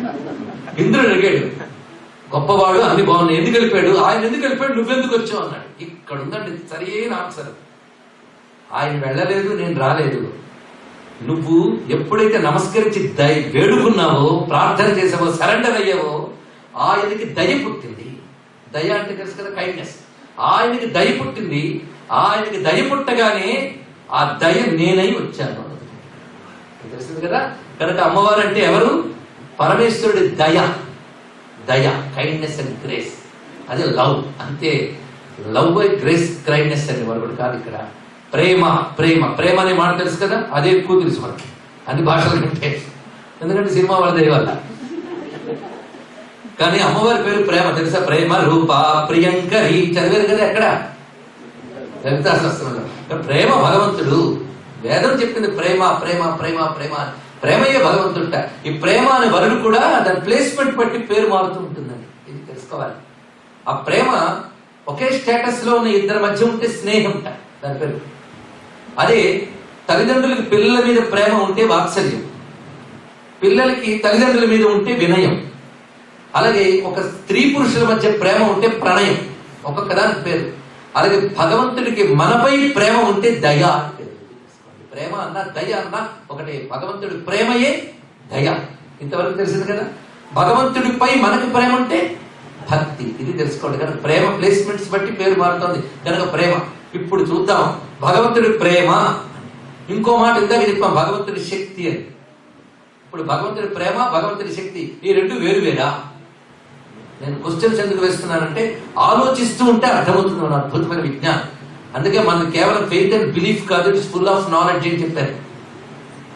అది ఎక్స్పీరియన్స్ చేసుకోగలగాలి మనం. అందుకే ఈ విషయాలు చెప్తూ ఉన్నాం. ప్రేమ, శక్తి ఈ రెండింటి గురించి ఆలోచిద్దాం. ఒకటి కింద పడిపోయాడు, నన్ను ఉద్ధరించండి, నన్ను పైకి లేపండి అని ఏడుస్తున్నాడు. అప్పుడు మనం పైకి లేపు. పైకి లేపాలంటే మనకు రెండు ఉండాలి. ఒకటేమిటి, వాడిని లేపాలి అనే ప్రేమ ఉండాలి, లేపగలిగే శక్తి ఉండాలి. ఈ రెండిట్లో ఏది లోపించినా ప్రమాదమే, అంతే కదా. రెండు ఉంటేనే పనిచేస్తుంది. దీన్నే మనకి ఇంకో మాట అంటారు తెలుగులో, మీరు విన్నారా లేదా? దయాదాక్షిణ్యాలనే మాట విన్నారా? ఎప్పుడు విన్నట్టు గుర్తొస్తుందా? దయాదాక్షిణ్యాలు. దయాదాక్షిణ్యాలు అంటే ఏమిటండి? ఎప్పుడైనా ఆలోచించామా? దయ అంటే ప్రేమ, దాక్షిణ్యం అంటే కెపాసిటీ, దక్షత, కెపాసిటీ. అంటే కేవలం దయ ఉంటే చాలదు. ఒకడు ఏడుస్తుంటే వీడు పక్కన వీడు ఏడుస్తూ కన్నీళ్ళు తుడుస్తున్నాడు అనుకోండి, ఇద్దరికి ఏడుపే మిగిలింది, ప్రయోజనం ఏం మిగిలింది? కానీ ఏడుపు సమాధానం కాదు. వాడిని నువ్వు ఆదుకోవాలి, అవునా లేదా? ఆదుకోవాలంటే నీకేముండాలి? ఆదుకోగలిగే శక్తి ఉండాలి. కనుకనే మనకు ప్రేమ వేరు, శక్తి వేరు. భగవంతుడికి ప్రేమే శక్తి, శక్తి ప్రేమ. ఇప్పుడు మీరు ఆలోచించండి, ఇప్పుడు కనిపిస్తున్న ప్రపంచంలోని శక్తి అంతా ఇప్పుడు మారిపోయింది ప్రేమ. కనుక ప్రపంచమంతా ప్రేమ. ప్రేమ ఎవరి ప్రేమ? పరమాత్మ యొక్క ప్రేమ. కనుక పరమాత్మ యొక్క ప్రేమయే శక్తి, శక్తియే ప్రేమ. ఆ ప్రేమతోనే ప్రపంచం నడుస్తుంది. ఆయనకి దయ పుట్టగానే ఆ ప్రేమ ఒక రూపం ధరించి వచ్చిందిట. ఆ రూపం మృదువుగా అమ్మవారి వచ్చిందిట. అందుకే అయ్యవారి యొక్క ప్రేమ శక్తిని అమ్మ అంటారు. ఆయన దయ పుడితే అమ్మ అయిపోయాడు. అహంకారం చూపిస్తున్నంతగా ఆయన మగాళ్ళ నిలబడ్డాడు. అహంకారం చూడు తడకడా అన్నాడు. ఎప్పుడైతే అహంకారం వదిలిపెడితే అన్నం పెట్టాడు ఇంద్రుడు, వాడికి మాత్రమే ఇంత డిస్కషన్. అంటే అహంకారం ఉన్నబడితే ఇంత డిస్కషన్ అయిందా? అగ్నితో మాట్లాడింది అమ్మవారు, వాయువుతో మాట్లాడిందా, ఇంద్రుడితోనే మాట్లాడింది. అంటే అర్థం ఏమిటి? అమ్మవారు ఎవరికి కనబడ్డారు? ఎవడు అహంకారం విడిచి నమస్కరించాడో వాడికి అమ్మవారు కనబడ్డారు. అహంకారం ఉన్నవాడు అయ్యని తెలుసుకోలేడు, అమ్మని తెలుసుకోలేడు. ఇది తెలుసుకోవాల్సింది. ఇంద్రుడికి మాత్రమే కనబడి చెప్పింది ఎవరు? అమ్మవారిది.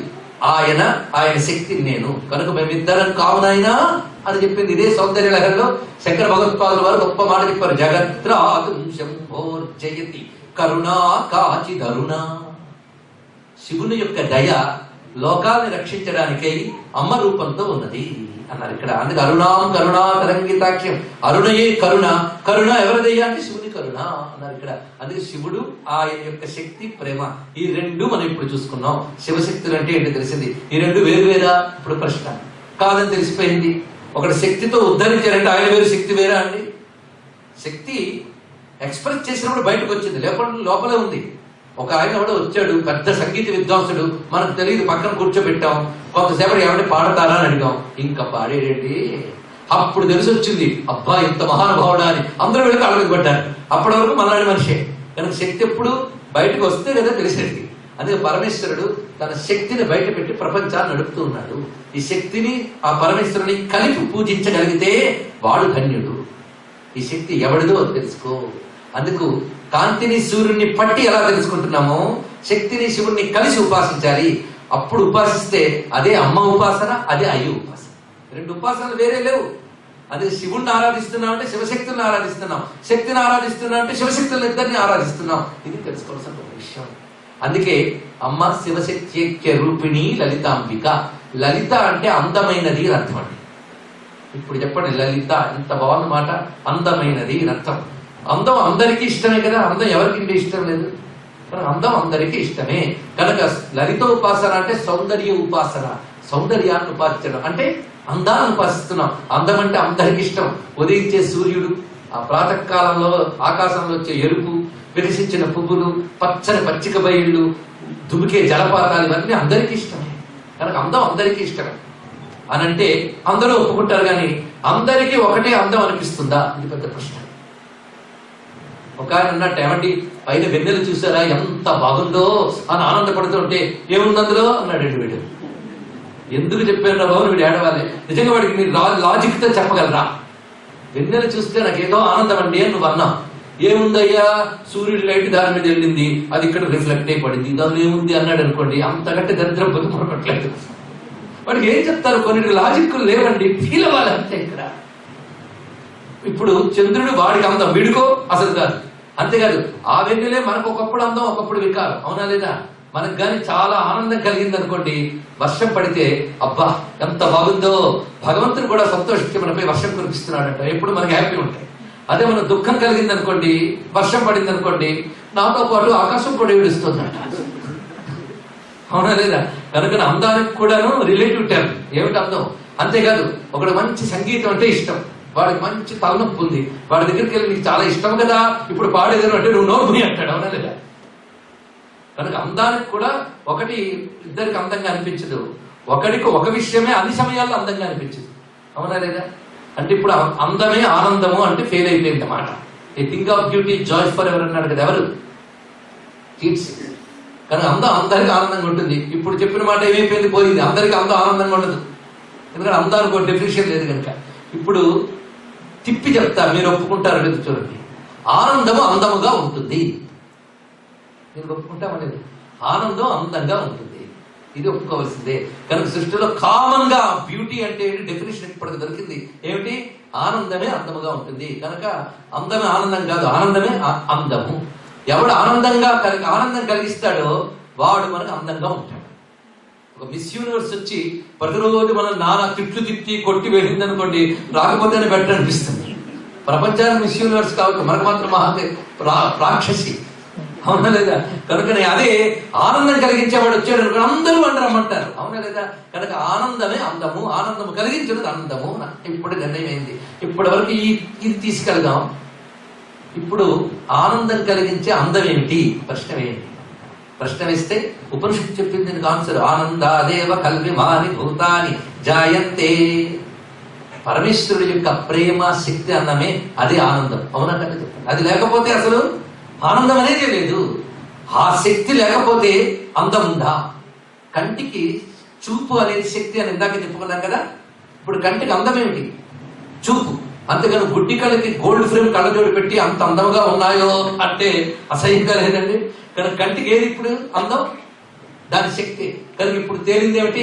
శక్తియే అందము అని తెలిసిపోయింది. ఈ శక్తి ఎక్కడుంది?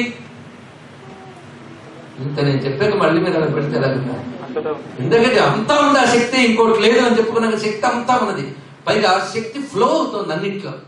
శక్తి లక్షణమే ఫ్లో అవడం అండి. మీరు ఒక ఎలక్ట్రికల్ తీగలో ఎలక్ట్రికల్ ఎనర్జీ కనెక్ట్ చేయగానే ఫ్లో అవుతుంది. అవునా లేదా? కానీ శక్తి అన్నిట్లో ఫ్లో అవుతుంది. ఫ్లోని సంస్కృతంలో లహరి అంటారు. శక్తినే ఇప్పుడు సౌందర్యం అని చెప్పాం. రెండు కలిపనండి సౌందర్య లహరి. ఆ శక్తి అంత గొప్పదయ్యా అంటే అన్నిట్లో ఆ శక్తే ఉంది. అన్నిటికంటే మించిపోయింది ఆ శక్తి. అది ఇప్పుడు మన శరీరంలో శక్తి ఉంది, కానీ మన శరీరాన్ని మించిపోయిన శక్తి కూడా లేదు అనంత విశ్వంలో. కనుక ఈ శక్తి అన్నిట్లో ఉంటూ అన్నిటినీ మించిపోయింది. పైగా ఈ ప్రపంచంలో ఉన్నదంతా ఆ శక్తే, ఈ ప్రపంచం పోయినా ఆ శక్తి ఉంటుంది. ఇది తెలుసుకోవాల్సిన విషయం ఇక్కడ. ఎందుకంటే సముద్రంలోంచి కెరటాలు లేస్తాయి, కానీ ప్రతి కెరటంలో సముద్రం ఉంది. అవునా లేదా? కానీ కెరటాలు పోయినా సముద్రం ఉంటుంది, కానీ సముద్రం లేకుండా కెరటాలు ఉంటాయా? జస్ట్ ఆలోచించండి. ఇక్కడ సముద్రం అంటే తెలుసు కదా, కెరటాలు అంటే సముద్రం ఉంటేనే కానీ కెరటాలు లేవు, కానీ కెరటాలు లేకపోయినా సముద్రం ఉంటుంది. కనుక ప్రపంచం కెరటాలు లాంటిది, శక్తి సముద్రం లాంటిది. ఇప్పుడు మీరు ఆలోచించండి. ఈ ప్రపంచం లేస్తోంది పోతోంది. లేస్తే సృష్టి, నిలిస్తే స్థితి, పోతే లయ. సృష్టి స్థితి లయ. ఈ సృష్టి స్థితి లయలనే ప్రపంచం యొక్క వైబ్రేషన్స్ ఏ శక్తి వల్ల జరుగుతున్నాయో ఆ శక్తి శివునిది. రెండింటినీ కలిపి ఉపాసన మనం చేస్తున్నాం. ఇది శివశక్తి ఉపాసన. అనంత శక్తిని ఉపాసించడమే. కనుకనే అన్నిటినీ మించిన అందాన్ని లలిత అంటారటండి. లలిత, ఈ మాటను ఒక్కసారి భావిద్దాం. ఎందుకంటే శివశక్తి రూపిణి లలితాంబిక టైటిల్ చెప్పేస్తే నా ఉపన్యాసం అయిపోతుంది. లలిత అంటే ఇప్పుడు ఏం తెలియంది? సౌందర్యం ఒకటి. లలితా శబ్దాన్ని డెఫినేషన్ చూడండి, శాస్త్రంలో చెప్తున్నాడు. లోకానతీత్య లలితే లలిత తేన సోచ్యతే. ఈ లోకాన్నంతటి మించిపోయిన అందం ఎవరిదో అది లలిత. ఎందుకంటే లోకంలో మనం శక్తి వల్ల పనిచేస్తున్నాం, కానీ మనం చూసేవన్నీ వస్తున్నా పోతున్నాయి, అది ఎప్పుడు నశించదు. అందుకని నాశనము లేని శాశ్వతమైన శక్తి కనుక లలిత, ఇది ఒక పేరు. ఇంకొక లలితకి మరొక డెఫినేషన్ చెప్తున్నాడు చూడండి. లాలించడం అనే మాట ఎప్పుడైనా విన్నారు కదా మీరు? లాలించుట. లాలించడం అంటే ఉయ్యాలోపడం కాదండి. లాలించడం అంటే పెంచి పోషించడం. ప్రేమతో పెంచి పోషిస్తే లాలించారు అంటారు ఇక్కడ. కనుక లాలనాథ్ లలితాభిధానం మరొక డెఫినేషన్. లాలిస్తోంది కనుక లలిత. అంటే ఈ ప్రపంచాన్నంతా ఆమె లాలిస్తోందండి. అంటే ఆవిడ ప్రేమతో పెంచి పోషిస్తుంది ప్రపంచాన్ని. కనుక అన్నిటినీ లాలిస్తోంది కనుక లలిత. ఇప్పుడు చెప్తే ఒక తల్లి పిల్లల్ని ఎలా లాలిస్తోందో ప్రపంచాన్ని అలా లాలించుతోంది కనుక అమ్మని లలిత అన్నారు. తెలిసింది కదా. తెలుగువాడు గొప్పతనం ఒక్కసారి చూద్దాం. లలిత అని రాసుకోండి, తిరగవేయండి. ఏమైంది? లలిత తిరగవేస్తే తల్లిలా అయింది. అవునా లేదా? తల్లిలా అయింది. ఈ లీ కింద లా పెట్టండి, ఏమొస్తుంది? తెలుగు మర్చిపోలేదు కదమ్మా. తల్లి కనుక తల్లిలో తాలీలా, లలితలో లాలిత, రెండు ఒకటే. ఇంత అందంగా మనకు కనబడుతుంది కనుక లలితే తల్లి, తల్లే లలిత. ఇది తెలుసుకోవాల్సిన గొప్ప ప్రధానమైన అంశం. అలాంటి శివాశక్తి, ఆ శక్తి చదువుని ప్రపంచం అంతా నడుస్తుంది. ఇది తెలుసుకోవాల్సినది. అందుకే ఈ పాఠం అంతా ఇంద్రుడు విన్నాడు. విని అమ్మ ధన్యుణ్ణయ్యేం తల్లి అని తెలుసుకున్నాడు. ఎప్పుడైతే ఇంద్రుడు తెలుసుకున్నాడు, మిగిలిన దేవతలు తెలుసుకున్నారు. అందరూ లెంపలేసుకున్నారు. ఆ పరమేశ్వరుడి శక్తిని ధ్యానిస్తున్నారు. కనెక్టివిటీ, పరమాత్మతో కనెక్టివిటీ పెట్టుకుంటే ఆ శక్తి ఎప్పటికప్పుడు నిండుగా ఉంటుందని మనలో ఇది తెలుసుకోవాల్సింది. అది ఇంద్రుడు మొట్టమొదట అమ్మవారి దగ్గర నుంచి విన్నాడు అమ్మవారి గురించి.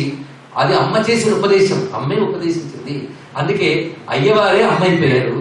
ఇది తెలుసుకోవాల్సింది. అమ్మ అయ్య కలిపి ఒక్కసారి అంటే అమ్మయ్య. హాయిగా ఉందా లేదా? అమ్మయ్య అని ఎప్పుడు అంటారండి అంటే ఉపన్యాసం అయిపోగానే అన్నాడు. అమ్మయ్య, అమ్మయ్య అని ఎక్స్ప్రెషన్ ఒకసారి ఆలోచించండి. ఎందుకంటే పూర్వం ఒక మాట అనేవారు, కాన్వెంట్కి వెళ్ళి పిల్లాడు మమ్మీ అంటాడు, కింద పడితే అమ్మ అని ఏడుస్తాడు. ఇప్పుడు ఏడ్చిన మమ్మీ అని ఏడుస్తున్నారు. దూరం బయట అమ్మాయ్య కలిపంటే అమ్మయ్య. అమ్మయ్య అనే ఎక్స్ప్రెషన్ మీకు ఎప్పుడు వస్తుంది ఒకసారి ఆలోచించండి. అనుకున్న పని అవదేమో అని టెన్షన్ అయిపోయింది అనుకోండి, అమ్మయ్య. ఒక మనిషిని హాస్పిటల్లో పెట్టేశాం, ప్రాణాలు ఉంటాయో లేదో తెలియదు. డాక్టర్ చెప్పాడు ఏం పర్వాలేదు సాల్వ్ అంటాడు. అమ్మయ్య. ఆ ఎక్స్ప్రెషన్ లోనే ఉంది. అమ్మయ్య అంటే సమస్య తీరిపోతే అమ్మయ్య, దుఃఖం తొలగిపోతే అమ్మయ్య, ఆనందం కలిగితే అమ్మయ్య, హాయి కలిగితే అమ్మయ్య. కానీ అమ్మయ్య అంటే ఆనందం, అమ్మ అయ్య అంటే హాయి, అమ్మ అయ్య అంటే దుఃఖం పోవడం. కనుకనే అమ్మ అయ్యని ఎవడైతే నిరంతరం ఆరాధిస్తాడో వాడు ఎప్పుడు అమ్మయ్య హాయిగా ఉండొచ్చు. ఇది తెలుపుకున్నటువంటి విషయం. వాడికి ఆందోళన అక్కర్లేదు, బాధ అక్కర్లేదు. కానీ అమ్మయ్యలో అంతా ఉన్నది. ఆ అమ్మయ్యే శివశక్తి ఎక్కే రూపిణి అన్నారు ఇక్కడ. అయితే శివుడు అని పూజించినప్పుడు అమ్మ ఉంటుందట, అమ్మ అని పూజిస్తే శివుడు ఉంటాడట. ఈ రెండు తెలుసుకోవాలి. ఇప్పుడు పూజ ఒక మాట వచ్చింది. పూజ ఎందుకు? ఒక ఆయన అడిగాడు ఈ మాట. పూజ అంటే కనెక్టివిటీ అండి. ఇందాక చెప్పుకున్నట్టు కనెక్టివిటీ కొత్తగా వచ్చేది కదా, ఉంది. భగవద్భక్తుడు అంటే కొత్తగా భక్తుడు అయ్యాడు అనుకోవద్దు మీరు. చాలా డివోటీ అండి వాడు అంటే నువ్వు కావా? కాదని చెప్పావు నువ్వే. వాడు డివోటీ అంటే నువ్వు కాదని అర్థం. డివోషన్ అంటే ఏమిటో కాదు, realisation. Realisation the truth, realising the truth. ఉన్న సత్యాన్ని గుర్తించేవాడు భక్తుడు, సత్యాన్ని మరచి బ్రతికేవాడు నాస్తికుడు. ఇంతే తేడా అన్నాడు. అందుకే యక్షుడు ధర్మరాజు మాటల్లో ధర్మరాజుని యక్షుడు అడిగాడు, మూర్ఖుడు అంటే ఎవడయ్యా అంటే నాస్తికుడు అని చెప్పాడు. నాస్తికుడు ఎలాంటి మూర్ఖుడయ్యా అంటే చక్కటి ఉదాహరణ చెప్పారండి. ఒక ఆయన అన్నట్ట, నాకు నాలిక లేదండి అన్నట్ట. అనగానే పక్కవాడు జాలిపడి, అయ్యో వీడికి నాలిక లేదండి అన్నట్ట. ఇద్దరిని కలిపి మనం ఏమనాలి? మూర్ఖుడు అనాలి. నాలిక లేదండి దేంతో అన్నాడు వాడు. దీనికి ఎంత ఆలోచన ఏంటండి? నాలిక లేదు అని దేంతో అన్నాడండి? నాలుగుతోనే అన్నాడు. కానీ నాలుగుతోనే నాలుగు లేదు అన్నప్పుడు ఆ నాలుగు లేదుటండి నువ్వు జాలిపడతావా? వాడు మూర్ఖుడు అనాలి. అలాగే నాలుగు ఉన్నవాడు నాలుగు లేదనడం ఎలాంటిదో మనం కూడా భగవంతుడు లేడు అనడం అదే అన్నాడు ఇక్కడ.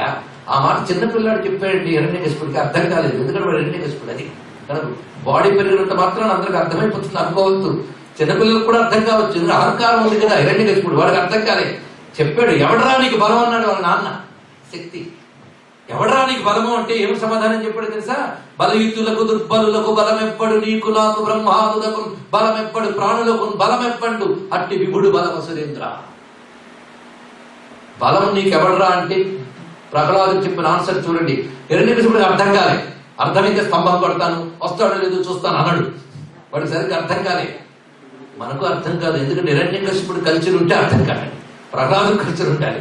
అప్పుడు హిరణ్యకశిపుడు అన్నాడు ఎవడరా బలం అంటే చెప్తున్నాడు, ఎవడరా బలం అని అడగడానికి నీకెవడి బలము?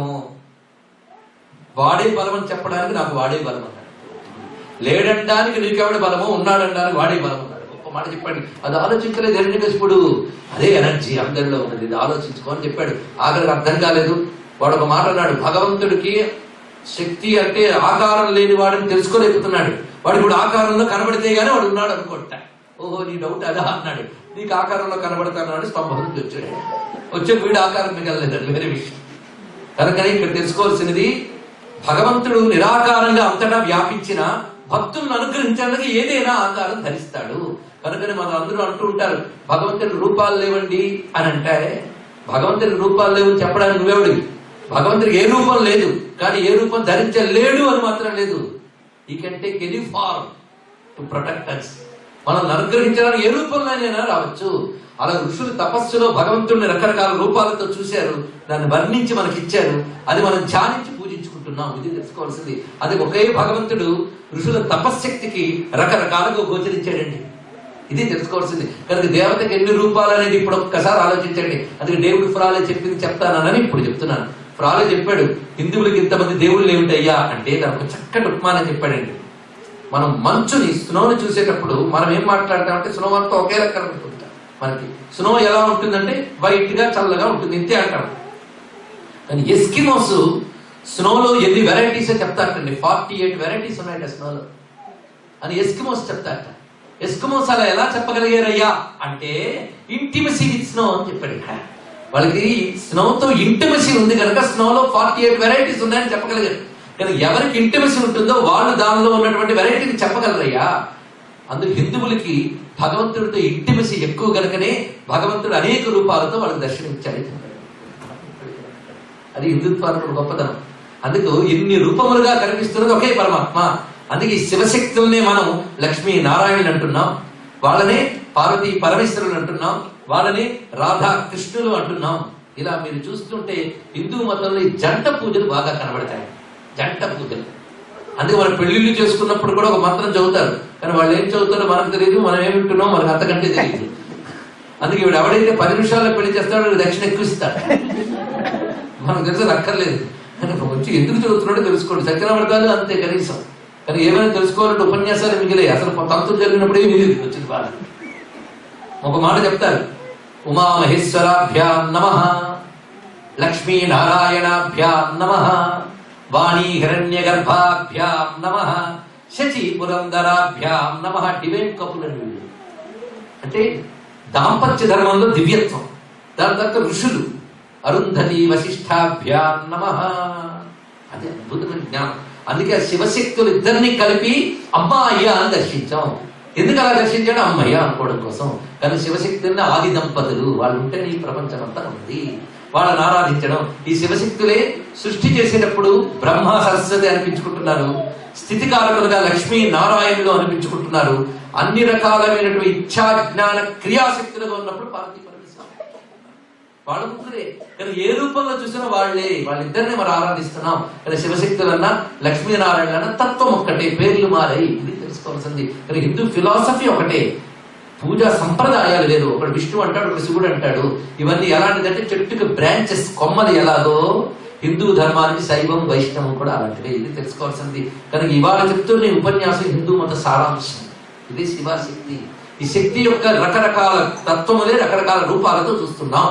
ఒక తల్లిని, ఆ శక్తినే సరస్వతి అని అంటున్నాం, ఆ శక్తినే లక్ష్మి అంటున్నాం, ఆ శక్తినే దుర్గా అంటున్నాం, ఆ శక్తినే అన్నపూర్ణ అంటున్నాం, ఆ శక్తినే కాళి అంటున్నాం. ఆ శక్తి సౌమ్యంగా ఉంటుంది, ఆ శక్తి ఉగ్రంగా ఉంటుంది. ఒక ఆయన అన్నాడు, కాబట్టి మీ హిందూ మతం చాలా భయంకరమైన దేవతలు ఉంటారండి, ఉగ్రంగా ఉంటే లైక్ డెమన్స్.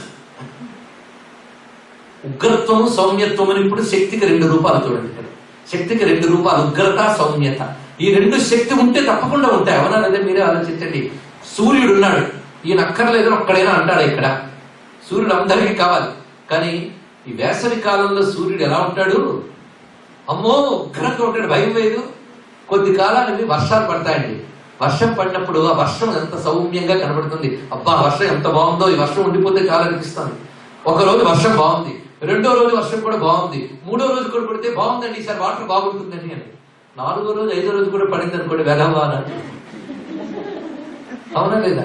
కనుక అప్పుడు ఏమనిపిస్తుంది? వర్షం పెరిగిపోయి ఉప్పెనలై ఉంచేస్తుంటే మనకి ఏమనిపిస్తుంది? సూర్యుడు కనబడితే బాగుంది అనిపిస్తుంది. అవునా లేదా? అప్పుడు ఒక రోజు సూర్యుడు కనబడతాడు, 5 రోజుల తర్వాత అబ్బా సంకాడు ఇవాళ కనబడ్డాడండి, చాలా బాగుంది అని అంటాం. అప్పుడు అంత వర్షంలో సూర్యుడు అంత బాగున్నాడు. సూర్యుడు తీవ్రమైపోతే వర్షం బాగుంది.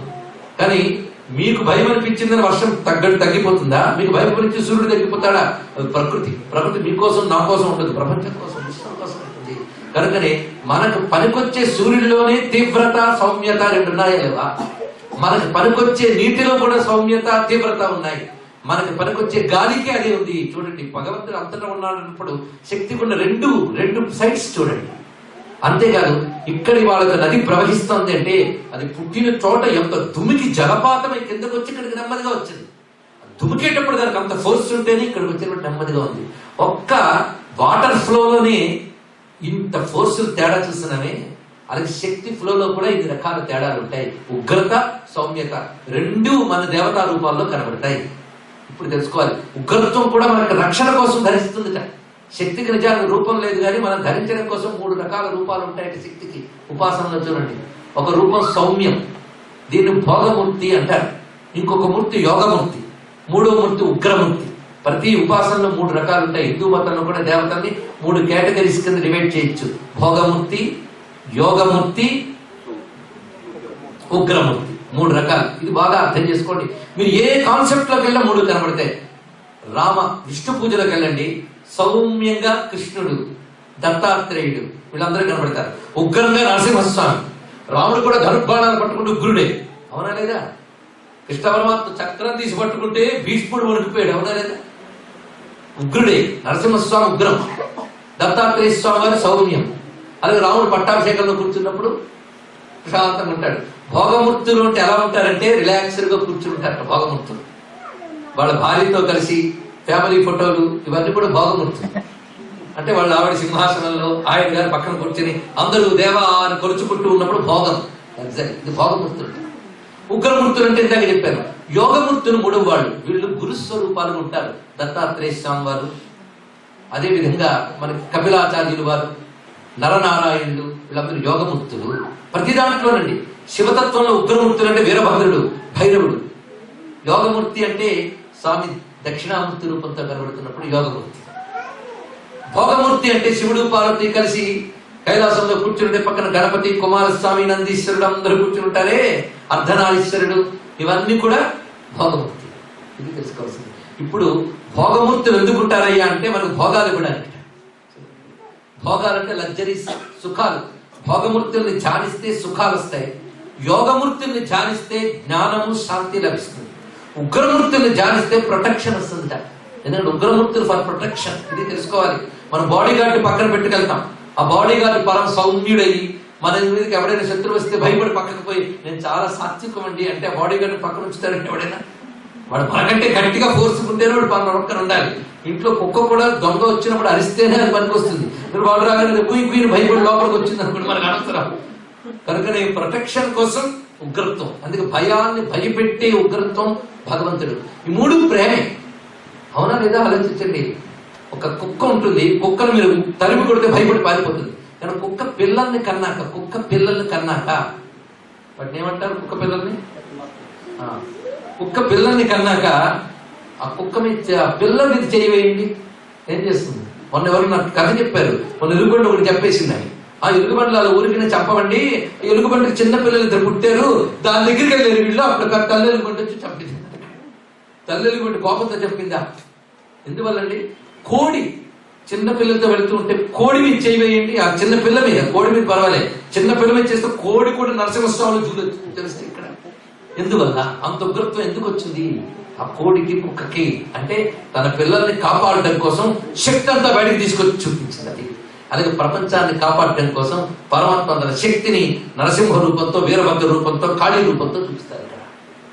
ఇప్పుడు చెప్పండి, ఉగ్రమూర్తి అంటే రక్షణకి, భోగమూర్తి సుఖాలకి, యోగమూర్తి జ్ఞానానికి. ఇప్పుడు ఈ 3లో మనం ఎవరిని సెలెక్ట్ చేసుకుందాం? ఛాన్స్ ఇస్తాం. 3 కావాలి కదా. 3 కావాలంటే ఆ కావాలని నువ్వు డిసైడ్ చేయాలి. ఆయనకు తెలుసు.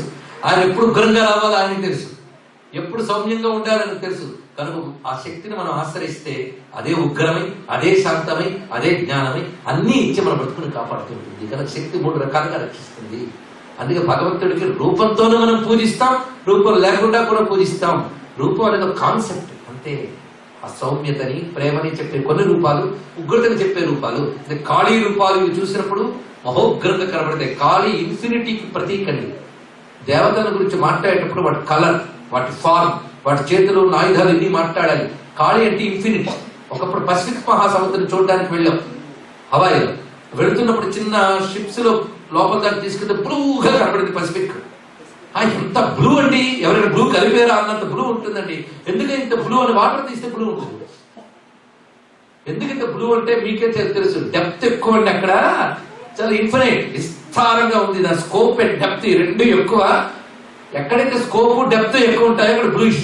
అందుకే ఆకాశం బ్లూగా కనబడడానికి, సముద్రం బ్లూగా కనబడడానికి కారణం ఏంటంటే డెప్త్ ఎక్కువ ఉంటాయి. అప్పుడు నాకు అర్థమైంది మా కాళీదేవి చాలా డెప్త్, అందుకే ఆవిడ నీలంగా కనబడుతుంది. అనంత కాలం ఆవిడ, కాలం ఇన్ఫినిటీ. ఇది ఎంతో మనం చెప్పగలమా? పైగా ఒక ఆయన అన్నాడు, మీ కాళీదేవి నోరు నాలిక ఎర్రగా చాచుకుంటుంది అని. అంటే అర్థం ఏంటి? Open mouth. కాళీ ఎప్పుడు క్లోజ్ లేదు, ఓపెన్. అంటే అర్థం ఏంటి? కాలం ఎప్పుడు మింగుతూనే ఉంటుంది. అన్నిటినీ మింగిందా లేదా? నిన్న పోయింది, మొన్న పోయింది, ఇవాళ పోతుంది. ఇవన్నీ ఎవరు మింగుతున్నారు? మంచి యవ్వనంలో మనం మేకప్ చేసుకుంటూ ఉంటాం, తర్వాత యవ్వనం అంతా మింగేసింది ఏంటి? కాలం. కానీ అన్నిటికంటే కాలమే భగవంతుడండి. కాలం భగవంతుడి యొక్క శక్తి కనుక భగవంతుడి శక్తి ఒకటైనా రకరకాల ఎక్స్ప్రెషన్సే మనం చెప్తున్నాం. అంటే కాళీ అంటే ఇప్పుడు ఎందుకు నోరు తెరుచుకుంది? ఇప్పుడు అర్థమైంది కదా. ఇలా మనం ఆలోచిస్తుంటే ఒక్కొక్క దేవతలు ఒక అర్థం అద్భుతం కనబడుతుంది. మనకు రెండు ఉండాలండి. ఒకటి క్వశ్చన్ చేయకుండా సరెండర్ అయి నమ్మగలిగేటువంటి భక్తి అయినా ఉండాలి, లేకపోతే చెప్తే ఆలోచించగలిగే శక్తి అయినా ఉండాలి. ఈ రెండూ లేకుండా కేవలం డౌట్లతోనే ఉన్నాం అనుకోండి, ఇహం ఉండదు, పరమం ఉండదు. అందుకే మా రామదాస్ ఒక కీర్తన చెప్పాడు, నమ్మి చెడిన వారు లేరు, నమ్మక చెడిపోతే పోతారని చెప్పాడు. గుర్తుపెట్టుకుంటే చెప్తుంది. కనుక శక్తి ఒక్కటైనా ఎన్ని రూపాలు ధరిస్తుందో శక్తిని అమ్మంటారు, శక్తి ఎవరిగా నయ్యి అంటారు, శివశక్తి శక్తి రూపిణి అని చెప్పేశాం, లలిత చెప్పాం. అంతేకాదు ఎప్పుడైనా మనల్ని కన్న తల్లి ఎన్ని రూపాలు ధరించిందో మీరు ఒక్కసారి ఆలోచించండి. ఇక్కడ ఉన్న వాళ్ళందరికీ తల్లులు ఉన్నారుగా, తల్లి మీకోసం ఎన్ని రూపాయలు ధరించిందో ఒక్కసారి ఆలోచించండి. ఒక పిల్లాడు స్కూల్ నుంచి ఇంటికి వెళ్ళాడు, అప్పుడే ఆకలి బాగా వేస్తుంది, నాన్న ఉన్నాడు, అమ్మ ఏదని అడిగాడు. అంటే నాన్నున్నా నాకేం లాభం లేదని తెలుసా పిల్లాడు. అది అమ్మ ఏదని అడిగట, అమ్మ ఇప్పుడే పేరెంటానికి వెళ్ళిందిరా అని. ఆకలిస్తుంది నాన్న అంటే వచ్చేస్తున్నా 5 minutes అన్నట్ట. ఈ లోపల అమ్మ వచ్చింది, అమ్మ ఆకలిస్తుందమ్మా, ఉండు నాన్న 2 నిమిషాల్లో వస్తానంది ఆవిడ. ఆ పట్టు చీర మార్చుకుని మామూలు న్యాచ్ చీర కట్టుకొచ్చిందండి. కట్టుకొచ్చి ఆ పిల్లాడిని కూర్చోబెట్టి చక్కగా భోజనం పెట్టింది. అప్పుడు అమ్మ ఎలా కనబడింది వాడికి? మీరు చెప్పండి ఒక్కసారి, మన కాన్సెప్ట్ అర్థం చేసుకోండి. అన్నపూర్ణంలా కనబడిందా లేదా ఆ తల్లి? వెంటనే రూపం మార్చిందా? పట్టు చీర మార్చేసి న్యాచ్ చీర ఎందుకు కట్టుకొచ్చింది? ఆ కాస్ట్యూమ్స్ పట్టించడానికి ఇబ్బందిని కాస్ట్యూమ్స్ వచ్చింది ఆవిడకి. ఆ తర్వాత కొంతసేపటి వీడు తిండి తినేసి హోంవర్క్ చేసుకుంటున్నట్ట. ఒక లెక్క అర్థం కాలేదు. వెంటనే అమ్మ నాకు మ్యాథమెటిక్స్ ప్రాబ్లం అర్థం కాలేదు, రామ్మ చెప్పన్నాడు. వెంటనే తల్లి అక్కడి నుంచి వచ్చి కూర్చుని చెప్తోందండి, పుస్తకం పట్టుకుని చెప్తోంది ఆ తల్లి. ఇప్పుడు ఎలా కనబడింది ఆ తల్లి? సరస్వతిలా కనబడింది. చదువు అయిపోయింది, అమ్మ స్కూల్కి వెళ్తున్నాను, ఫీజు కట్టాలి, కావాలి, బ్యాగ్ కొనుక్కోవాలి, ఇది కొనుక్కోవాలి, డబ్బు ఇవ్వమ్మా అన్నాడు. వెంటనే పరుసు నుంచి డబ్బులు ఇస్తుంది. అప్పుడు ఎలా కనబడిందండి? లక్ష్మీదేవి. వాడు ఏదో చెయ్యకూడదని పనిచేశాడు, ఒక్కటి ఇచ్చుకుంది. అప్పుడు ఏం కనబడింది? కాళీ కదా. ఈ 4 అమ్మ తన ఎబిలిటీస్, తన లవ్ రెండు చూపించిందా లేదా? ప్రేమాశక్తి రెండు చూపించింది. అది డిఫరెంట్ ఫార్మ్స్ లో కనబడ్డ ఒక్క అమ్మలోంచి. నీ ఒక్క బతుకు తీర్చడానికి నిన్ను కన్న ఒక్క అమ్మ 4 రూపాయలు ఎత్తాల్సి వచ్చింది. ప్రపంచాన్ని నడిపే ఆ అమ్మ ప్రపంచాన్ని నడపడం కోసం ఎన్ని రూపాయలు ధరించాలో ఆలోచించండి.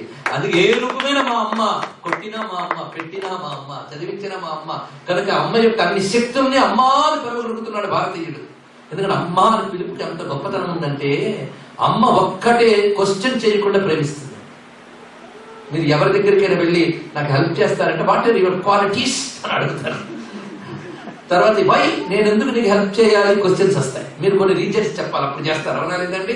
ఒకటి నాకు నా బతికింతే, నన్ను ఎవడు ఆదుకోలేడు, నన్ను హ్యాండిక్యాప్ అంటే అప్పుడు చేస్తారు దయపుట్టి. అది రీజన్స్ చూపించాలి. ప్రపంచంలో ఎవరైనా సరే మీకు అర్హతలు ఉంటే గానీ అనుగ్రహించరు.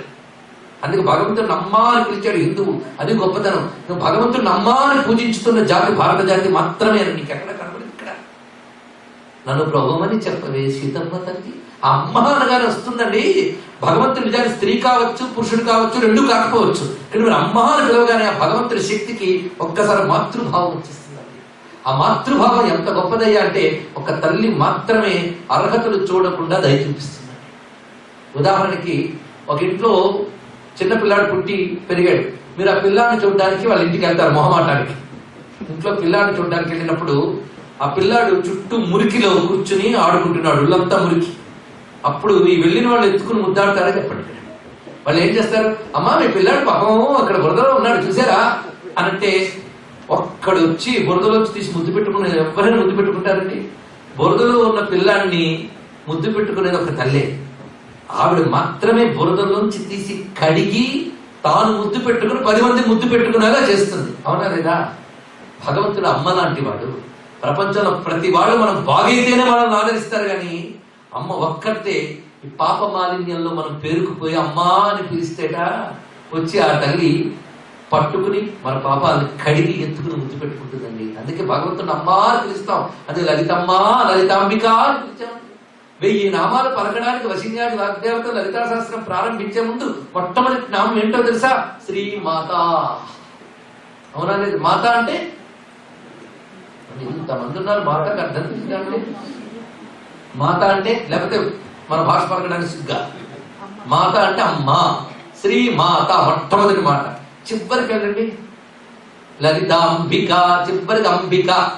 లలిత అనేది మొత్తం అన్ని పేర్లు ఈవిడివే చెప్పడానికి లలిత అన్నారు. అక్కడ నామం మాత్రం అంబిక. శ్రీ అంబిక. అంబిక అంటే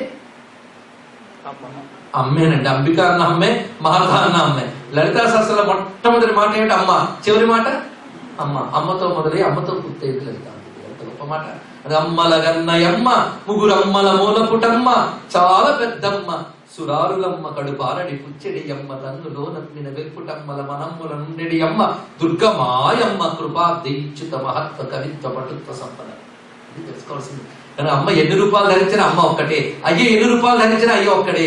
ఈ రెండు అమ్మయ్య. అందుకే భారతీయ సంస్కృతిలో ఒకే దైవం, ఒకే మంత్రం ఉందండి. ఒకడే దేవుడు పరమాత్మ పరమేశ్వరుడు, ఒకటే మంత్రం ఓంకారం. ఓంకారం దగ్గర అందరూ కామనే చూడండి. ఓం నమ శివాయ, ఓం నమో నారాయణాయ. ఇద్దరికి కామన్ ఏమిటి? ఓం. ఓం అన్నిటికీ కామన్. ఓం అన్నప్పుడు 3 ఉన్నాయి అందులో. ఆ ఉ మా. ఓం ఆ ఉ మా 3 ఉంటాయి. ఆ మీరు అన్ని చూడండి ఒకసారి, ఫుల్ ఓపెన్. ఊ మధ్యలో షష్ఠి, క్లోజ్. ఆ ఓపెన్ అంటే సృష్టి, ఊ అంటే స్థితి, అంటే లయ. సృష్టి స్థితి లయలు 3 ఏ శక్తో అది 3 కలిపిస్తే ఓం. కానీ ఓం అంటే బ్రహ్మ విష్ణు రుద్రుడు ముగ్గురు. ఓం అంటే లక్ష్మీ సరస్వతి దుర్గ ముగ్గురు కలిసిపోయి కనుక ఒకటే శక్తి సృష్టి స్థితి 3 చేస్తుంది. అందుకే లక్ష్మీ అష్టోత్తరం చదివితే బ్రహ్మ విష్ణు శివాత్మికాయ నమః అంటాం. అమ్మల గన్నయమ్మ, ముగురమ్మల మూల పుట్టమ్మ. ముగురమ్మలకు ఒకటే అమ్మ ఆధారం. ముగురమ్మలు ఏ అమ్మని పిలిచినా అమ్మే. ఇది తెలుసుకోవయ్యా అన్నాడు ఇక్కడ. అంత చక్కగా మనకి ఏకత్వం చెప్తూనే భిన్నత్వం చెప్పారండి ఇక్కడ. అంత అద్భుతమైన విషయం చూడండి. ఎన్ని కిరణాలున్నా కాంతి ఒక్కటే అంటాం, సూర్యకాంతి. ఎన్ని దేవతలున్నా అమ్మ ఒక్కటే, ఒక్కటే. ఇది తెలుసుకోవాల్సిన ప్రధానం. ఇది శివశక్తి చేకూరుకునే లలితాంబికల దగ్గర ఒక అందం. ఈ ఓం అన్నప్పుడు ఆ ఊ మా ఉంది కదా, ఈ ఉకారం లోపల లీనం చేసేసి అంటే ఆ మా మిగిలింది. మాకి స్ట్రెస్ ఇవ్వండి, అమ్మ. ఓంకారంలో ఉన్న 2 అక్షరాలు గట్టిగా కలిసిపోయి ఉంటేనే అమ్మ అయిందండి. ఓంకారానికి ఉన్న శక్తి అమ్మ అనే మాటలో ఉంది. అది తెలుగు వాడికి ఉంది. అది మన అదృష్టం. అది అని పోతన గారు ఎంత ప్రేమగా అమ్మలగన్నయమ్మ, ముగురమ్మల మూల పుట్టమ్మ. అమ్మ అంటే కాజు అని చెప్పాం. కాజుకి కూడా కాజేదో అది అమ్మ. అది అమ్మలగన్నయమ్మ అంటే కారణాలకు కారణం అంట. ముగురమ్మల మూల పుట్టమ్మ అలాంటి తల్లి అని చెప్తున్నారు ఇక్కడ. అటువంటి ఆ శివశక్తి రూపిణి శ్రీ లలితాంబిక అనే మాటని వేదములు, ఉపనిషత్తులు, పురాణాలు రకరకాలుగా మనకి అందిస్తూ ఒక సంప్రదాయాన్ని ఏర్పరిచాయి. అదే లలితా సహస్రనామాల్లో మనం చివరికి వచ్చేప్పటికల్లా శివశక్తి రూపిణి అన్నారు. శంకర భగవత్పాదుల వారు కామాక్షిదేవి ఎదురుగా కూర్చొని దండం పెట్టేటప్పుడు కామాక్షిదేవి ఎలా ఉంటుందండి? ఇప్పుడు చూసారు కాంచీపురంలో అరుణాం కరుణా తరంగితాక్షి ధృత పాశాంకుశ పుష్పబాణ చాప మణిమాదిరావృత మయూఖై అహమిత్యేవి విభావయే భవాని. మనం కాంచీపురం వెళ్ళి కామాక్షి ఆలయంలోకి వెళ్తే చుట్టూ పెద్ద కాంపౌండ్ వాళ్ళు ఉంటాయి. లోపల బోరుడిని చిన్న చిన్న మందిరాలు, పెద్ద మందిరాలు ఉంటుంది. కానీ ఇంత వెతకండి శివాలయం మాత్రం కనబడుతుంది కాంచీపురం. చూడండి, ఒక్క ఆవిడే కనబడుతుంది, కామాక్షి ఒక్కరే. ఎందుకయ్యా అంటే శివుడు పక్కకి వెళ్ళిపోయా అంటే ఆ కామాక్షిలోనే శివుడు ఉన్నాడు. ఇది శివశక్తి రూపిణి లలితాంబిక. శంకర భగవత్పాదులు చమత్కారం చేశారు. అమ్మ రంగు ఎరుపుట.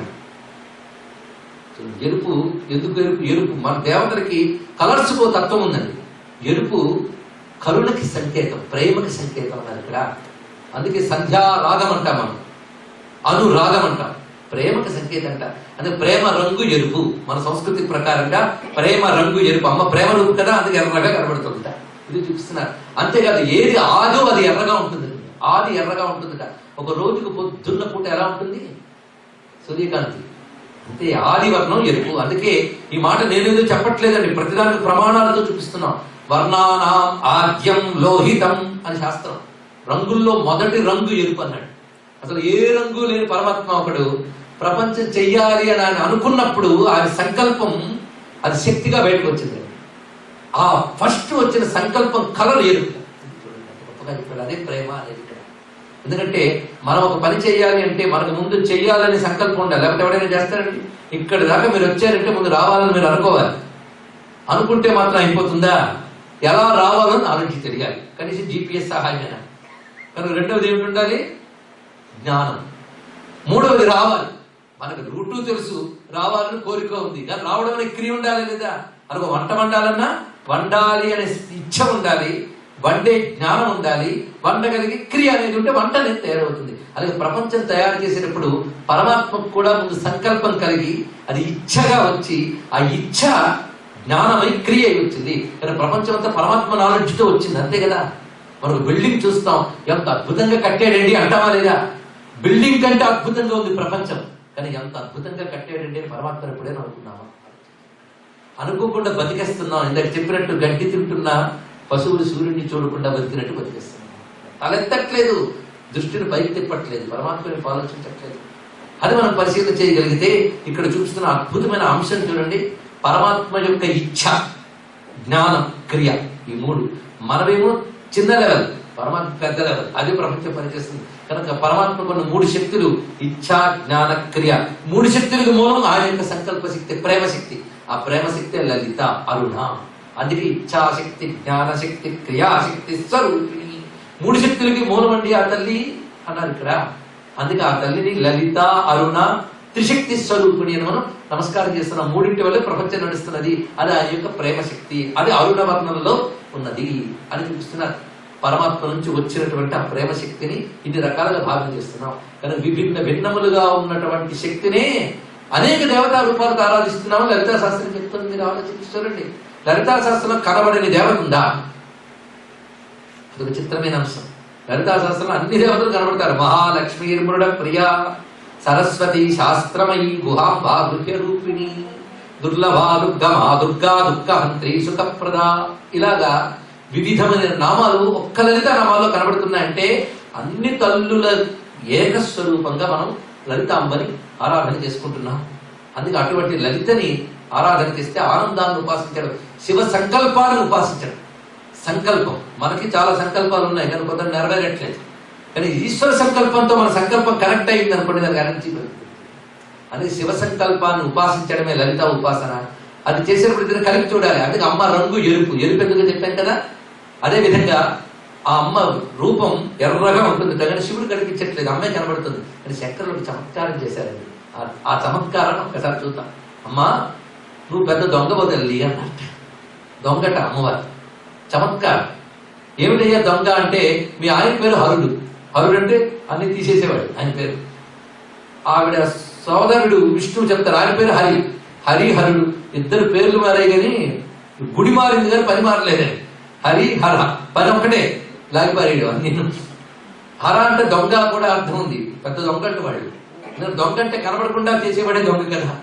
ఆ మాటకు వస్తే భగవంతుడి కంటే దొంగ ఎవడున్నాడండి? అన్నీ ఆయన ఎట్టగానే ఎవరికి కనబడ్డు.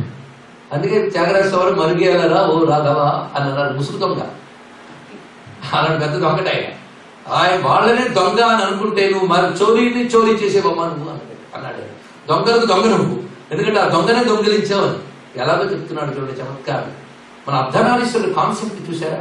మీకు ఇది అర్థం కావాలంటే డాక్టర్ ఫ్రిడ్జాఫ్ కాప్రా అనేటువంటి ఒక ఆయన, సుమారు అంటే ఇది జరిగింది 1960s. ఆయన న్యూక్లియర్ సైంటిస్ట్ అండి ఫ్రిడ్జాఫ్ కాప్రా. ఆయన నటరాజు గురించి, అర్ధనారీశ్వరుడు గురించి రాశారు.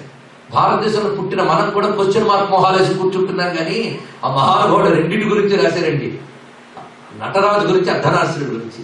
ఈ సృష్టిలో ఉన్న స్త్రీ పుంభావమే ప్రపంచాన్ని నడుపుతుంది. ఈ స్త్రీ భావం ఈశ్వర శక్తి, పుంభావం ఆయన స్వరూపం. అది రెండే శివశక్తులు. ఇదే స్త్రీ పుంభావం, అది అర్ధనారీశ్వరత్వం. అర్ధనారీశ్వరుని చెప్పడంలోనే రెండు వేరు కాదు, ఒకటి శివశక్తి యొక్క రూపం. చూడండి అర్ధనారీశ్వరుడిలో మనం చూస్తూ కుడివైపు శివుడు, ఎడం వైపు అమ్మవారు ఉంటారు. రెండు కలిపి మనం ఏమనంటాం? అర్ధరాశులు అంటాం. ఒక చిన్న ఎగ్జాంపుల్ చెప్తాను చూడండి.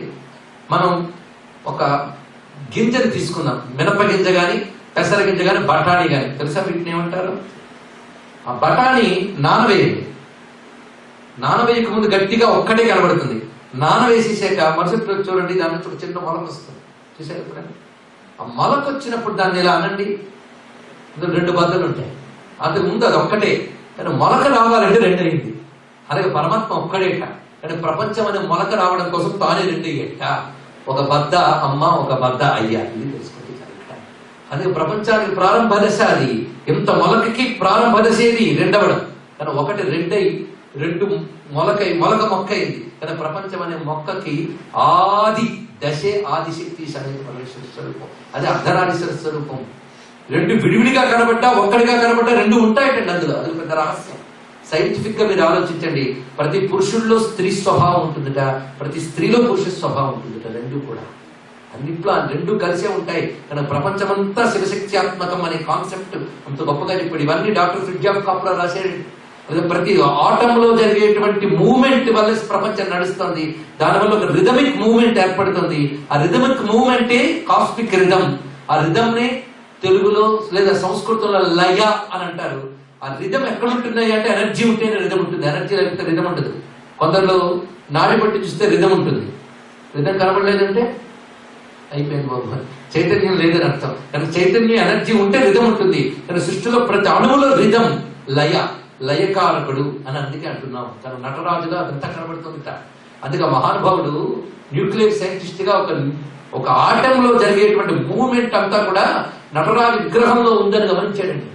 గమనించి భారతదేశానికి వచ్చి ఒక మాట అన్నాడు, మీకున్న జ్ఞానానికి ఎంత వెలపోసినా దానికి సమానం మరొకటి లేదేరా. మీరు మా కేవలం భోగం కోసం మా దేశం కోసం చూస్తున్నారు, ఇక్కడ జరిగే లగ్జరీస్ కోసం చూస్తున్నారు. ఈ భోగాలు శరీరంతో పాటు పోతాయి. మేము ఎటర్నల్ అయిన యోగం కోసం మీ దేశం కోసం చూస్తున్నామని నమస్కారం చేశారంటే బాగుపడుతుంది. ఇది గ్రహించాలి. ఎప్పటికీ మనలో రియలైజేషన్ వస్తుందో ఆలోచించండి. లేదా ఒక్కసారి ఇక్కడ పాశ్చాత్యులు మన హిందూ దేశం కోసం కృషి చేస్తున్న విజ్ఞానమైన చదవండి. ఎందుకు ఇంత గట్టిగా చెప్తున్నానంటే, మీ పిల్లల్ని ఇక్కడ పాఠశాలకు పంపిస్తూ ఉంటే మిషనరీలు మన మతాన్ని అవమానిస్తూ వాళ్ళు చెప్తున్నారు. వాళ్ళకి ఆన్సర్స్ చెప్పగలిగే స్థితిలో మనం లేవు. బికాస్ మనం మన కల్చర్ స్టడీ చేయలేదు. ఇప్పటికైనా ఆలోచించండి. నేను ఒక్క పూట ఉపన్యాసంతో మిమ్మల్ని మార్చేయగలను నేను అనట్లేదు, కానీ మారరు అనే నిరాశ కూడా అనట్లేదు. ఏ ఒక్కరిలో కొంచెం ఆలోచన వచ్చినా చాలా సంతోషం. మొత్తానికి అర్ధనారీశ్వర కాన్సెప్ట్ రెండు విడివిడిగా కనబడ్డా కలిసి కనబడ్డా ఒకటే. అందుకే అమ్మవారిని చూస్తూ శంకరులు అంటున్నారు కామాక్షిదేవితో, తల్లి ఎందుకు శివుడు ఇక్కడ లేడంటే ఆయన నీలోనే ఉన్నాడు తల్లి అని. ఆయన నీ మీద ప్రేమతో నీకు సగభాగం ఇచ్చాడు, నువ్వు సగమి మిగిలిన సగం నేను తీసేసుకుంటానన్నాను. అందుకే సగం తీసుకుని నెమ్మదిగా వచ్చి మొత్తం శరీరం అంతా నువ్వు లాగేసేది తెలియదు. ఎందుకురా బాబు ఇలాంటి అభాండాలు వేస్తావు? మొత్తం నేనే అనుకుంటే సరిపోతుంది కదా, ఆయన లేడు కదా, నేను ఒక్కడనే ఉన్నాను, ఆయన ఎక్కడో ఉన్నాడు అనుకో అంటే నేను అలా అనుకోను, ఆయన నీలోనే ఉన్నాడు. ఎందుకంటే ఆ మూడో కన్ను ఆ నెలవంక ఆయన, నీకు మూడో కన్ను నెలవంక ఉన్నాయంటే నీలోనే శివుడు ఉన్నాడు తెలిసిపోయింది. పోనీ మొత్తం శివుడే అనుకో, నేను ఎందుకంటావు అంటే అలా అనుకో. అమ్మ కూడా ఉంది. ఎలాగంటే ఎర్రగా కనబడుతున్నాను వరుణం, అది మా అమ్మ రంగు. అదేవిధంగా ఆ వక్షస్థలం కనబడుతుంది, అది మాతృ లక్షణం. అది నీ వక్షస్థలము నీ ఎర్రని రంగు చూస్తుంటే అమ్మవు నువ్వే అని తెలుస్తుంది. అలాగే నీ మూడో కన్ను నెలవంక చూస్తుంటే అయ్యవు నువ్వే అని కనబడుతుంది. రెండూ కలిసిపోయిన రూపమే నువ్వమ్మా. నమస్కారం చేసేది మహానుభావుడు కామాక్షిదేవికి. అది లలితాదేవి రూపం. ఇది ఇప్పుడు ఒక మాట వచ్చింది, ఇంత రూపము చెప్తున్నా రూపం లేనిది చెప్తున్నా ఇంతవరకు. భగవంతుని మనం ఎలా పూజించాలి? రూపం ఉన్నవాడిగా పూజించాలి, రూపం లేనివాడిగా పూజించాలి. ఒక 85 ఏళ్ల మనిషి నా దగ్గరికి వచ్చి ప్రశ్న వేశారండి, భగవంతుడిని రూపంతో పూజించాలా రూపం లేకుండా పూజించాలి? 85 ఏళ్ళు వచ్చింది, ఇంకా ప్రశ్న వచ్చింది. ఇదేదో ఏదో ఒకటి మొదలెట్టుంటే అదే ఇక్కడ దాకా తీసుకొచ్చింది. ఎలా పూజించినా తప్పేం లేదండి. రూపంతో పూజించినా రూపం లేకుండా పూజించిన తప్పే లేదు. భగవంతుడు ఇందాకే చెప్పాం, భగవంతుడు రూపం లేదు కాదు, ఏ రూపాన్ని ధరించగలడు, మనల్ని అనుగ్రహించడం కోసం రూపం ధరిస్తాడట. అందుకే శాస్త్రాలను సమన్వయం చేశారు. బ్రహ్మజ్యోతి స్వరూపంచ భక్తానుగ్రహ విగ్రహం. ఆయన బ్రహ్మజ్యోతి అంటే ప్రపంచాన్ని వెలిగించే ఒక మహా చైతన్యం. కానీ భక్తుల్ని అనుగ్రహించడం కోసం రూపం స్వీకరిస్తాడయ్యా అని అనేక రూపాలు ఆయన ధరించాడు. ఏ రూపాన్ని పట్టుకున్నా ధరించిపోతాం. రూపానికి రూపం లేకపోవడానికి ఒక అద్భుతమైన విషయాన్ని ఉపమానంగా చెప్పచ్చు. ఒక పిల్లాడికి ఆ తల్లి హల్వా తినమని చెప్తుందట. హల్వా ప్లేట్లో మొత్తగా కనబడుతుంటే వాడు తినకుండా తిరుగుతున్నాడు. తినవయ్యా తినవయ్యా అని చెప్తుంటే పిల్లాడు తినట్లేదు. తల్లికి ఒక ఆలోచన వచ్చింది, వీడి చేత హల్వా ఎలా తినిపించాలి. వెంటనే యుటెన్సిల్ స్టోర్కి వెళ్ళి 2 రకాల పాత్రలు కొనుక్కొచ్చింది. ఒక పాత్ర చిలక షేప్ లో ఉంది, ఒక పాత్ర బాతు షేప్ లో ఉంది. ఈ 2 మోల్డ్స్ లాగా ఉన్నాయి పాత్రలు. అది తీసుకొచ్చి హల్వా దానిలో పెట్టి లోపల నెయ్యి రాసి హల్వా పెట్టి అది ప్లేట్లో వేసించాడు. ఆ పిల్లాడు చూసాడు, రారా చిలక తినరా అని. భలే భలే చిలక తిన్నట్ట. ఇంకో పిల్లాడికి బాతు వేసింది, వాడు బాతు తిన్నట్ట. నా చిలక చాలా బాగుందన్నట్ట, నా బాతు చాలా బాగుందన్నట్ట. ఇద్దరు కొట్టుకున్నట్ట. ఇప్పుడు చిలక తినలేదు, బాతు తినలేదు, ఇద్దరు తినదేది హల్వా. ఆ చిలక బాతు అలాగే హల్వాలో ఈ రూపాలు కూడా మౌంట్సే, లోపల ఉన్న వస్తువు మాత్రం ఒకటే, శివశక్తే. ఇది తెలుసుకోవాల్సిందయ్యా చెప్తున్నారు ఇక్కడ. అందుకే మనం భగవంతుడితో కనెక్టివిటీకి భారతీయులు 3 మార్గాలు చూపించారండి. ఇది తెలుసుకోండి. ఎందుకంటే మెడిటేషన్ అనే మాట ఈ రోజుల్లో మాకు బాగా వినబడుతుంది. ఇందాక చెప్పాను, యోగా కూడా వినబడుతుంది. సెలూన్స్ మనకు అక్కడ ఉంటుంటాయి, హెయిర్ కటింగ్ సెలూన్లు. అది ఎలా అక్కడ ఎన్నున్నాయో ఇండియాలో అన్ని యోగా సెంటర్స్ ఇక్కడ ఉన్నాయి. తెలియదు. ఎందుకంటే కొన్ని దేశాలకు లక్షణం ఉంటుందండి. మీరు ఎంత నాలెడ్జ్ చెప్పండి, కొన్ని దేశాలు దాన్ని ఫిలసాఫికల్ గా స్పిరిచువల్ గా ఇంటర్ప్రిట్ చేస్తాయి, కొన్ని దేశాలు దాన్ని వ్యాపారంగా ఇంటర్ప్రిట్ చేస్తారు. ఎంత గొప్పగా చెప్పినా దీంతో వ్యాపారం చేస్తే ఎలా బాగుంటుంది, దీన్ని పేటెంట్ చేస్తే అంటుంటుంది. దేశం లక్షణం, ఒక్కొక్కదానికి ఒక లక్షణం ఉంటుంది. మనం ఏం చేస్తాం, మన భారతదేశంలో స్పిరిచువాలిటీ ఫిలాసఫీ, అందుకే భారతదేశంలో గోల్డ్ అండ్ సైన్సెస్ డెవలప్ అయ్యాయి. మనం ఒప్పుకోం మాట, ఎందుకంటే మన దేశం మీద మనకే గౌరవం లేదు. ఇంకా మీకు గౌరవం కలగాలి అంటే మైఖేల్ డానినో అని ఒక వ్యక్తి Indian culture and India's future పుస్తకం రాశాడు. మీరు చదవండి, మీ పిల్లలు చదివించండి. ఎంత నాలెడ్జ్ పడుతుందో. అంత నాలెడ్జ్ ఉన్నా మన స్పిరిచువాలిటీ ఫిలాసఫీ కలిపేది దాన్ని. ఇక్కడ ఎంత నాలెడ్జ్ ఉన్నా దాన్ని వ్యాపారం కలుగుతారు. అది 2 భేదాలు అన్నమాట. కొన్ని ఉంటాయి నాలెడ్జ్ ఉంటే పవర్ కోసం వాడతారు, ఒక్కొక్కరు కోసం వాడతారు. మన దేశం ఆ విధంగా చేస్తున్న అంత విషయం. అందుకే యోగాలు ఇప్పుడు వ్యాపారాలు అయిపోతున్నాయి. ఎందుకంటే మనకు ఆఖరికి ఈ సినిమా మ్యాగజైన్లో యోగా మ్యాగజైన్లు చూసామండి, ఎంత బాధాకరం. అరవర దుస్తులతో ఎక్సర్సైజులు చేస్తాం, పేరు పతంజలి యోగా. పతంజలి వింటే ఏడుస్తాడు, అలా తయారు చేస్తాం. మొన్న డేవిడ్ ఫ్రాలో మాట్లాడినాడండి. అప్పుడు వాళ్ళు రాజయోగం చెప్పారు, ఇప్పుడు వీళ్ళు రాజస యోగం చేస్తున్నారు. అసలు రాజస అంటేనే మనకు తెలియదు, అలాంటి పరిస్థితులు ఉన్నాం, వెనకబడిపోయి ఉన్నాము. యోగా మెడిటేషన్ రకరకాలు ఉన్నాయి. ఇందాక చెప్పిన శివశక్తితో కనెక్టివిటీకి 3 మార్గాలు ఉన్నాయి. చూడండి, అది చెప్పుకొని ముగించుకుందాం. 3 మార్గములు, ఎందుకంటే మనకు 3 ఉన్నాయి. ఏమిటా 3 చూడండి. ఒకటి శరీరం, రెండవది మాట, మూడవది మనస్సు. 3 ఉన్నాయి, అవునా లేదా?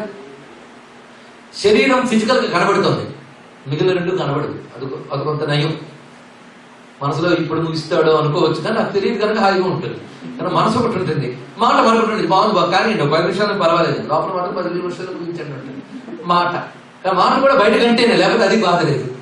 పైగా లోపల ఒకటి ఉంది, బయట కూడా అనొచ్చు. శరీరం ఒకటి వచ్చింది బాధ, ఏదనుకున్న ఫేస్ లో కనబడుకోవచ్చు.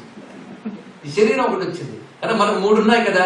ఈ 3టితో మన కనెక్షన్ పెట్టుకోవాలి భగవంతుడితో. ఎందుకంటే 3టిలో ఆయన ఉన్నాడు రియలైజేషన్ 3 రకాలుగా చేయాలి.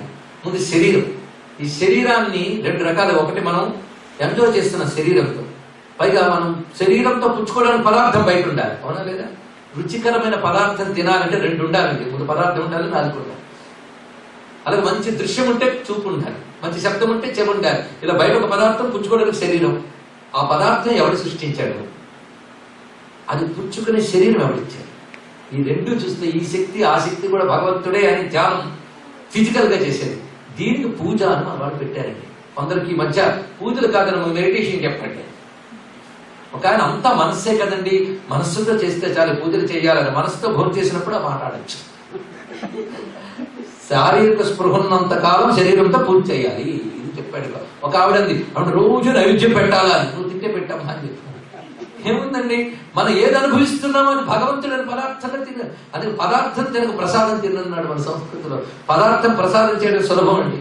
పదార్థాన్ని భగవంతుడిని నివేదిస్తే ప్రసాదం ఉంటుంది. ప్రసాదం అంటే అనుగ్రహం, దయ. భగవంతుడి దయని అనుభవించు, పదార్థాన్ని అనుభవించకయ్యా, ప్రసాదాన్ని అనుభవించు.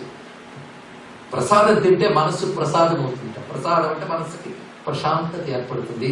అందుకే భారతీయ సంస్కృతిలో 3 చెప్పారు. బాహ్య పూజ వల్ల శరీరంతో మనం చేసే నెగిటివ్స్ పోతాయి, పాజిటివ్స్ వస్తాయి. బాహ్య పూజ అందుకు అవసరం. వాక్కు ఒకటి, రెండవది ఉంది కదా, దీంతో మనం పాపాలు చేసాం, పుణ్యాలు చేసాం. ఆ పాపాలు పోవాలి, ఆ వాక్కులో శక్తి తెలియాలి. వాక్కుతో కనెక్టివిటీ ఏమిటయ్యా అంటే స్తోత్రం, సంకీర్తన. ఇది వాక్కు, తెలిసింది కదా. మూడవది మనస్సు. మనస్సుతో ఏం చేయాలంటే మెడిటేషన్. ఇది మహా కష్టం అండి. కానీ మెడిటేషన్ మాట్లాడతాం కానీ నిజంగా మనసు నిలబడుతుందా ఆలోచించండి. పెద్ద బ్రీత్ చేసి రిలీఫ్ వచ్చేసి అబ్బా యోగానందం అండి అంటాడు. అది కాదు యోగానందం. అక్కడికి రిలీఫ్స్ ఫిట్నెస్ ఎక్సర్సైజ్ కాదండి. అక్కడికి మనసుతో మెడిటేట్ చేయడం చిన్న పని కాదండి. ఒక ఆయన మెడిటేషన్ లో ఫోటో తీసుకున్నాడు, ఇంటి నిండా అవే. అది ఫోటోలో ఫలానా వారు అని, కానీ వాడి మెడిటేషన్ ఏమిటో వాడికి తెలియాలి. కనుక ధ్యానం మనస్సును నిలపడం మహా కష్టం అండి. మానస వనచర వర సంచారము నిలిపి ముట్టి బాగుగా పొడగనే వారందరూ మహానుభావులు నడిచారు. మనస్సు అనే కోతిగాన్ని నిలపడం మహా కష్టం. తలపులన్నీ నిలిపి తారక రూపు నిజతత్వాత్మ నిమిషమైనా అన్నాడు. ఇక్కడ నిమిషమైనా రాముడిని తలుచుకోవయ్యా అన్నాడు. ఆఫ్టర్ ఆల్ 1 minute అండి, అంతే కదా. 1 minute రాముడిని తలుచుకుందాం, ట్రై చేయండి. 1 minute లో రాముడిని పట్టగలరా? 1 minute రాముడు ఎందుకు దృష్టి పెట్టగలరా? 1 minute లో అమెరికా అంతా తిరిగి వస్తుంది మనస్సు. మహా కష్టం. 1 minute పెట్టినా గొప్పదే. జాగ్రత్త చెప్పారంటే విత్ ఎక్స్పీరియన్స్. మనం కబుర్లే సాధన చేయాలి. మనస్సుతో అనేది ధ్యానం చేయాలి. మనసుతో కష్టం అని మనస్సును మరుగు పెట్టి పని పెట్టమన్నాడు. ధ్యానం చేత కాకపోతే స్మరణ చేయండి. తలంచుకో తలంచుకో తలంచుకో అన్నాడు. మీరు ఒక్కసారి కాన్సన్ట్రేటెడ్ గా ఆలోచిస్తూ ఒక జలపాతం దగ్గర ఉన్నట్టు తడిసిపోతున్నట్టు డీప్ గా కాన్సన్ట్రేట్ చేయండి. ఒక్కసారి మీకు చల్లదని ఫీల్ అవుతుంది. థాట్ అంత గొప్పతనం ఉందండి. అందుకే తలంచుకో తలంచుకో. అలా పరమాత్మని మనస్సుతో చేయవలసింది ధ్యానం కాకపోతే ధ్యాస పెట్టుకుందాం. ధ్యాస తలంచుకోవాలి. అలా తలంచుకుంటే కనెక్టివిటీ. కనుక మూడింటితో చేసుకోవాల్సిందే, శరీరంతో, మాటతో, మనస్సుతో. కనుక కేవలం ధ్యానం సాధ్యం కాదు కనుక జపం చేయమన్నారు ఇక్కడ. అది తెలుసుకోండి. జపంతో ధ్యానం చేయాలి. జపం అంటే భగవంతుడికి సంబంధించిన డివైన్ సౌండ్ ఒకటి తీసుకోవాలి. It's not mere sound. అందులో ఉన్న వైబ్రేషన్ కూడా శక్తి ఒక్కొక్కటి. ఆ శక్తికి తగ్గ శబ్దం ఉంటుంది. అదే మంత్రం అంటే. ఒక్కొక్క శబ్దంలో ఒక్కొక్క శక్తి ఉంటుందండి. అది గ్రహించుకోవాల్సిన గొప్ప అంశం. అది ఏ విధంగా ఉంటుందయ్యా అన్నప్పుడు అది మన పెద్దవాళ్ళు అనేక రకాలుగా చూపించారండి. సరిగమ పద నిరతాం తాం వీణా సంక్రాంత కాంత హస్తాం తాం శాంతాం మృదుల స్వాంతాం కుచ భరతాం తాం నమామి శివకాంతాం. కాళిదాసు రాశారు. పొయిట్రీగా మనం చూసిన ఇందులో ఉన్న వైబ్రేషన్స్ ఎలా ఉన్నాయి. ఆ చదువుతున్నప్పుడు ఎటు తీసుకుపోతుందో మనస్సు తీవ్రత అక్కడ కనబడుతుంది.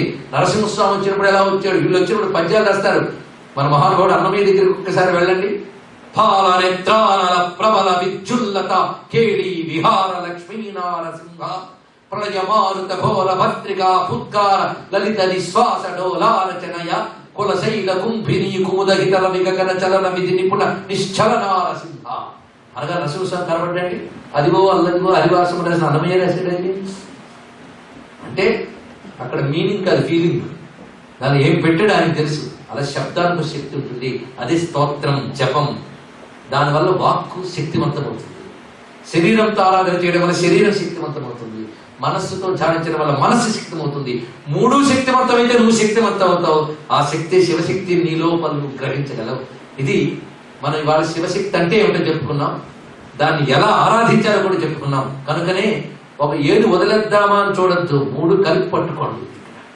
ఇప్పుడు మనకున్న అపారమైన హిందూ సంస్కృతిలో ఒకటో రెండో ఇవాళ అర్థమయ్యే వీడికి, ఎవరికి, పాశ్చాత్యులకి ఒకటో రెండో అర్థమయ్యే. ఇవాళ యోగా అర్థమైంది, మెడిటేషన్ అర్థమైంది.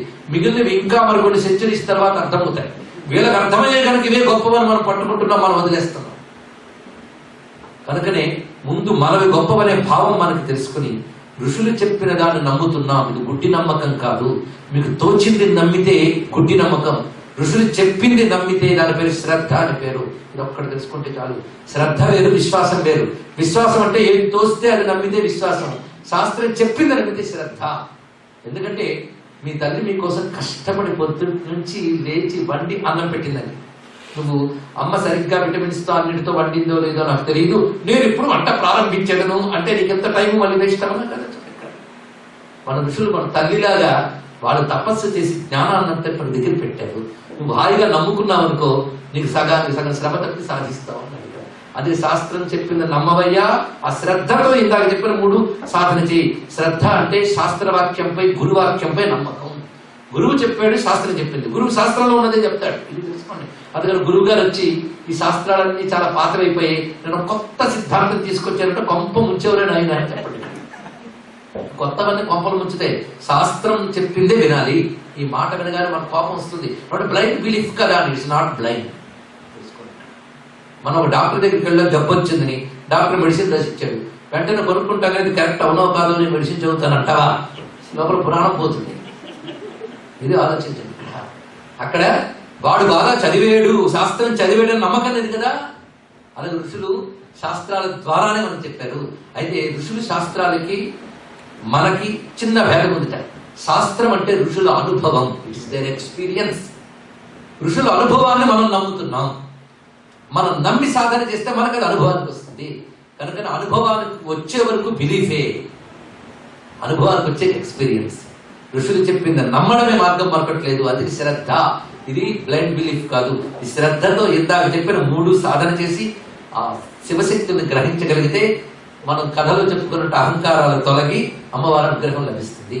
ఇది సామవేదంలో చెప్పిన ఒక ఉపనిషత్ కథని మన ఆధారంగా తీసుకొని ఇన్ని రకాలుగా చూపించాం. అంతేకాదు హిందూ మతంలో దేవతల్ని విగ్రహంగా ఆరాధిస్తారు, యంత్రంగా ఆరాధిస్తారు, సూర్యబింబంలో ఆరాధిస్తారు, అగ్నిలో ఆరాధిస్తారు, హృదయంలో కూడా ఆరాధిస్తారు. తెలుసా? ఎక్కడైనా ఇన్ని పద్ధతులు ఉన్నాయా చెప్పండి. సూర్యమండలంలో భగవంతుని ధ్యానించడం ఉందా లేదా? చంద్రుల్లో చూస్తాం, జ్యోతిలో చూస్తాం, అన్నింటిలో చూస్తాం మనం ఆఖరికి. ఇది దానికి ఉన్న గొప్పతనం అండి. యంత్రం అని ఒకటి ఉన్నది. యంత్రం అంటే శ్రీచక్రం. వినుంటారు మీరు. శ్రీచక్రం ఏదో పిచ్చి పిచ్చిగా గీసిన గీతలు అనుకున్నారా?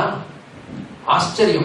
ముందు బిందువేమిటి, త్రికోణమేంటి, ఆఖరికి త్రికోణాలు ఏమిటి, అసలు దాని మీనింగ్లెస్ అనుకోవడం మూర్ఖత్వం అండి. స్టడీ చేసి అప్పుడు చెప్పండి. జాన్ గుడ్రాఫ్ అనే ఒక ఫిలాసఫర్ భారతదేశానికి వచ్చినప్పుడు మనం ఈ స్త్రీ యంత్రాలు ఇవన్నీ చేస్తుంటే మీరు దేనికి పనికిరాని వాళ్ళు, మీరు మూర్ఖులు, మీరు ఆటవిక కాలంలో ఉన్నారని ఆ పాలించే వాళ్ళు అనేవాళ్ళు మనల్ని. కానీ జాన్ గుడ్రాఫ్ వచ్చి కేవలం నమ్మకమే అయితే ఇంత సిస్టమ్ ఉంటుందా, ఇంత డిసిప్లిన్ ఉంటుందా, ఇందులో ఏదో పరిశీలించాడండి. నేను పరిశోధించి 3 బుక్స్ రాశాడు ఆయన. ఒకటి వరుడ్ పవర్, మంత్రశక్తి, సర్పెంట్ పవర్, కుండలిని శక్తి. ఆయన సౌందర్య లహరికి ఇంగ్లీష్ లో భాష్యం రాశాడు. ఊరికి స్టడీ కాదు, ప్రాక్టీస్ చేసి రాశాడు ఆయన. ఆయన ఫోటో చూద్దామని నేను ఆ మధ్య ప్రయత్నిస్తాను. డల్లాస్ లో ఒక ఆయన ఫోటో ఇచ్చారు పుస్తకంలో. అది ఎలా ఉన్నదయ్యా అంటే పంచకట్టుకుని ఉత్తరీయం వేసుకుని ధ్యానంలో ఉన్నాడండి హిందూ దేవాలయం. అప్పుడు తెలిసింది దాని యొక్క విశేషం.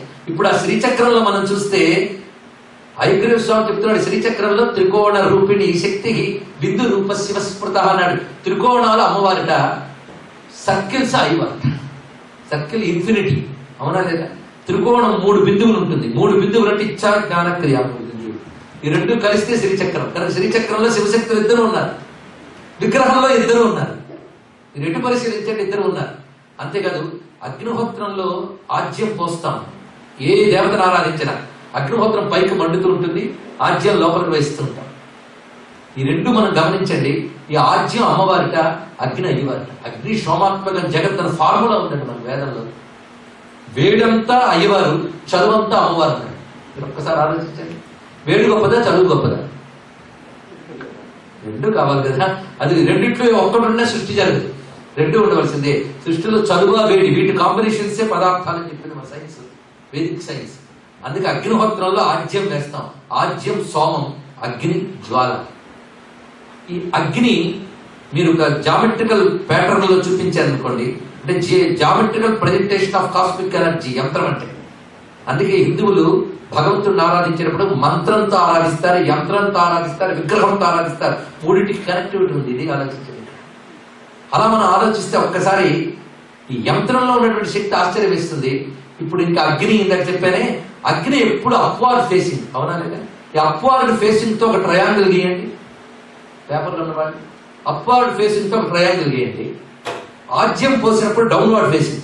ఈ రెండింటి నుంచి ఎనర్జీ జనరేట్ అవుతూ ఉంటుంది. ఇది యజ్ఞం అంటే వరకు కాదు. జనరేట్ అయిన ఎనర్జీ లెవెల్స్ అనే దేవతలు అన్నారు. ఇప్పుడు తెలుస్తుంది కదా. ఈ ఎనర్జీ అంతా రావడానికి కారణం యజ్ఞంలో ఆజ్యం అగ్ని. అగ్ని సోమాత్మకం జగత్. ఈ 2 డిఫరెంట్ ఎనర్జీస్ కి మూలం అగ్ని సోమాత్మకమే చెప్పాడు. వీడి కాంబినేషన్స్ ఏ. కనుక అగ్ని అయ్యవారు, సోమం అయ్యవారు, అమ్మవారు 2 కలిపితేనే యజ్ఞం. అదొకటి మనకి హిందూ మతంలో అదొక పద్ధతి కనబడుతుంది. అగ్నికి అప్వార్డ్ తీసుకోండి. ఆజ్యం ఎప్పుడు పోసిన కిందకే వెళ్తుంటుంది, అవునా లేదా? ఆజ్యం డౌన్ వారుడు. ఆజ్యం అమ్మవారు అన్నాను కదా. కానీ జలం లక్షణం డౌన్ వారుడు, అగ్ని లక్షణం అప్వారుడు. ఈ 2 ఒకసారి కలపండి. ఏమిటి వస్తుంది? ఒక త్రికోణంలోంచి మరొక త్రికోణం చొచ్చుకొస్తే ఏర్పడేది ఏమిటి?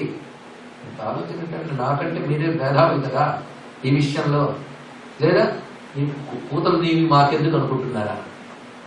ఋషులు ఇచ్చిన అంత జ్ఞానం నుంచి 2 వెలుగులు మనం ఇక్కడ తెలుసుకుంటున్నాం. ఏమిటి ఏర్పడుతుందమ్మా? ఈ త్రికోణం ఆ త్రికోణం కలిస్తే షట్కోణం ఏర్పడుతుంది. మీరు ఒక్కసారి ఆలోచించండి. హిబ్రూస్ కి ఇది సింబల్.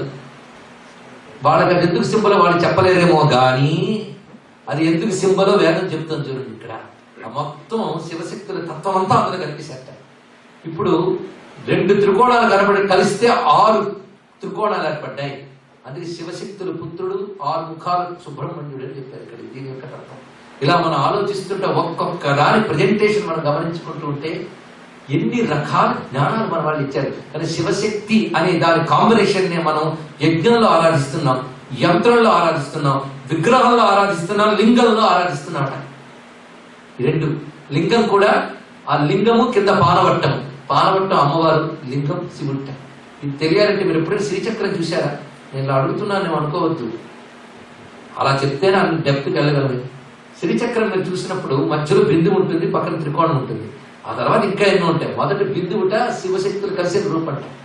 ఆ బిందువు విచ్చుకుని ఇచ్చా జ్ఞాన క్రియ అయింది, అది త్రికోణం. అలా స్ప్రెడ్ అయి విచ్చుకుంది. ఇప్పుడు కేవలం బిందువు త్రికోణం బయటకు తీయండి, గీత తీసుకోండి, త్రికోణం పెట్టండి, మధ్యలో బిందువు పెట్టండి. ఆ బిందువే శివలింగం, ఆ త్రికోణమే పానవట్టం. చూడండి, కనుక పానవట్టం ఇచ్చాజ్ఞాన క్రియాత్మకమైనటువంటి శక్తి అయితే ఆ బిందువు శివలింగం. అక్కడ ఉన్నది ఆ రహస్యం అంతా కూడా. అందుకే ఎటు చూసినా భారతీయ సంస్కృతిలో యంత్రమైన, విగ్రహమైన, యజ్ఞమైన, ధ్యానమైన శివశక్తుల యొక్క ఉపాసనే. శివశక్తులు కలిసి దర్శించడమే. ఇదే శివశక్తి ఐక్య రూపిణి లలితాంబిక అనే అంశము. ఆ తల్లిని ఎలా సాధన చేయాలి, అనుష్ఠానం చేయాలి అనే పద్ధతి కూడా ఇప్పుడు చెప్పుకున్నాం.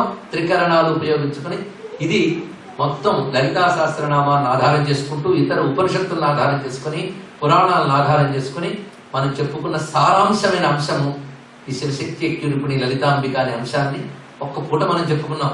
కానీ దీన్ని మననం చేసుకుంటే చాలు, కొన్ని రోజుల ఆలోచన ఇందులో మనకి దాగి ఉంటుంది. అది విస్తరించి 1000 నామాల్లో ఇచ్చారు మనకి లలితా సహస్రనామాల ద్వారా.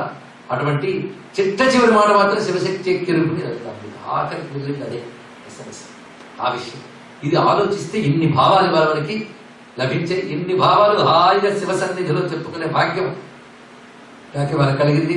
దానికి కారణమైన వాళ్ళందరికీ నేను నమస్కారం చేసుకుంటున్నాను. 4 ఏళ్ళైంది నేను అమెరికా వస్తూ, ఆల్బెకర్కి రావడం మాత్రం ఇదే మొదలు. దానికి కారణం ఇందాకే నేను చెప్పుకున్నాను. అయితే మొత్తం నా నార్త్ అమెరికా ట్రిప్ అంతా నిర్వహిస్తూ ఉన్నటువంటి వాళ్ళు, ఒక్కొక్క ప్రాంతంలో ఒక్కొక్క ప్రత్యేక నిర్వాహకులు ఉన్న అందరినీ కలిపి ఒక కోఆర్డినేటర్ గా, సెంట్రల్ కోఆర్డినేటర్ గా చేస్తున్నటువంటి వారు డాక్టర్ రవి జంధ్యాల అని కాలిఫోర్నియాలో ఉన్నారు, లాస్ ఏంజలీస్ లో. వారికి నేను ముందు కృతజ్ఞతలు చెప్పుకుంటున్నాను. అదేవిధంగా నాపై ఒక అవ్యాజమైనటువంటి గౌరవభావం కలిగి అమ్మవారిని ఆరాధిస్తున్నటువంటి సంస్కారవంతమైన కుటుంబం. ఎందుకంటే ఈ శివశక్తి అనే కాన్సెప్టే హిందువుల వివాహ వ్యవస్థలో మనం చూస్తున్నాం.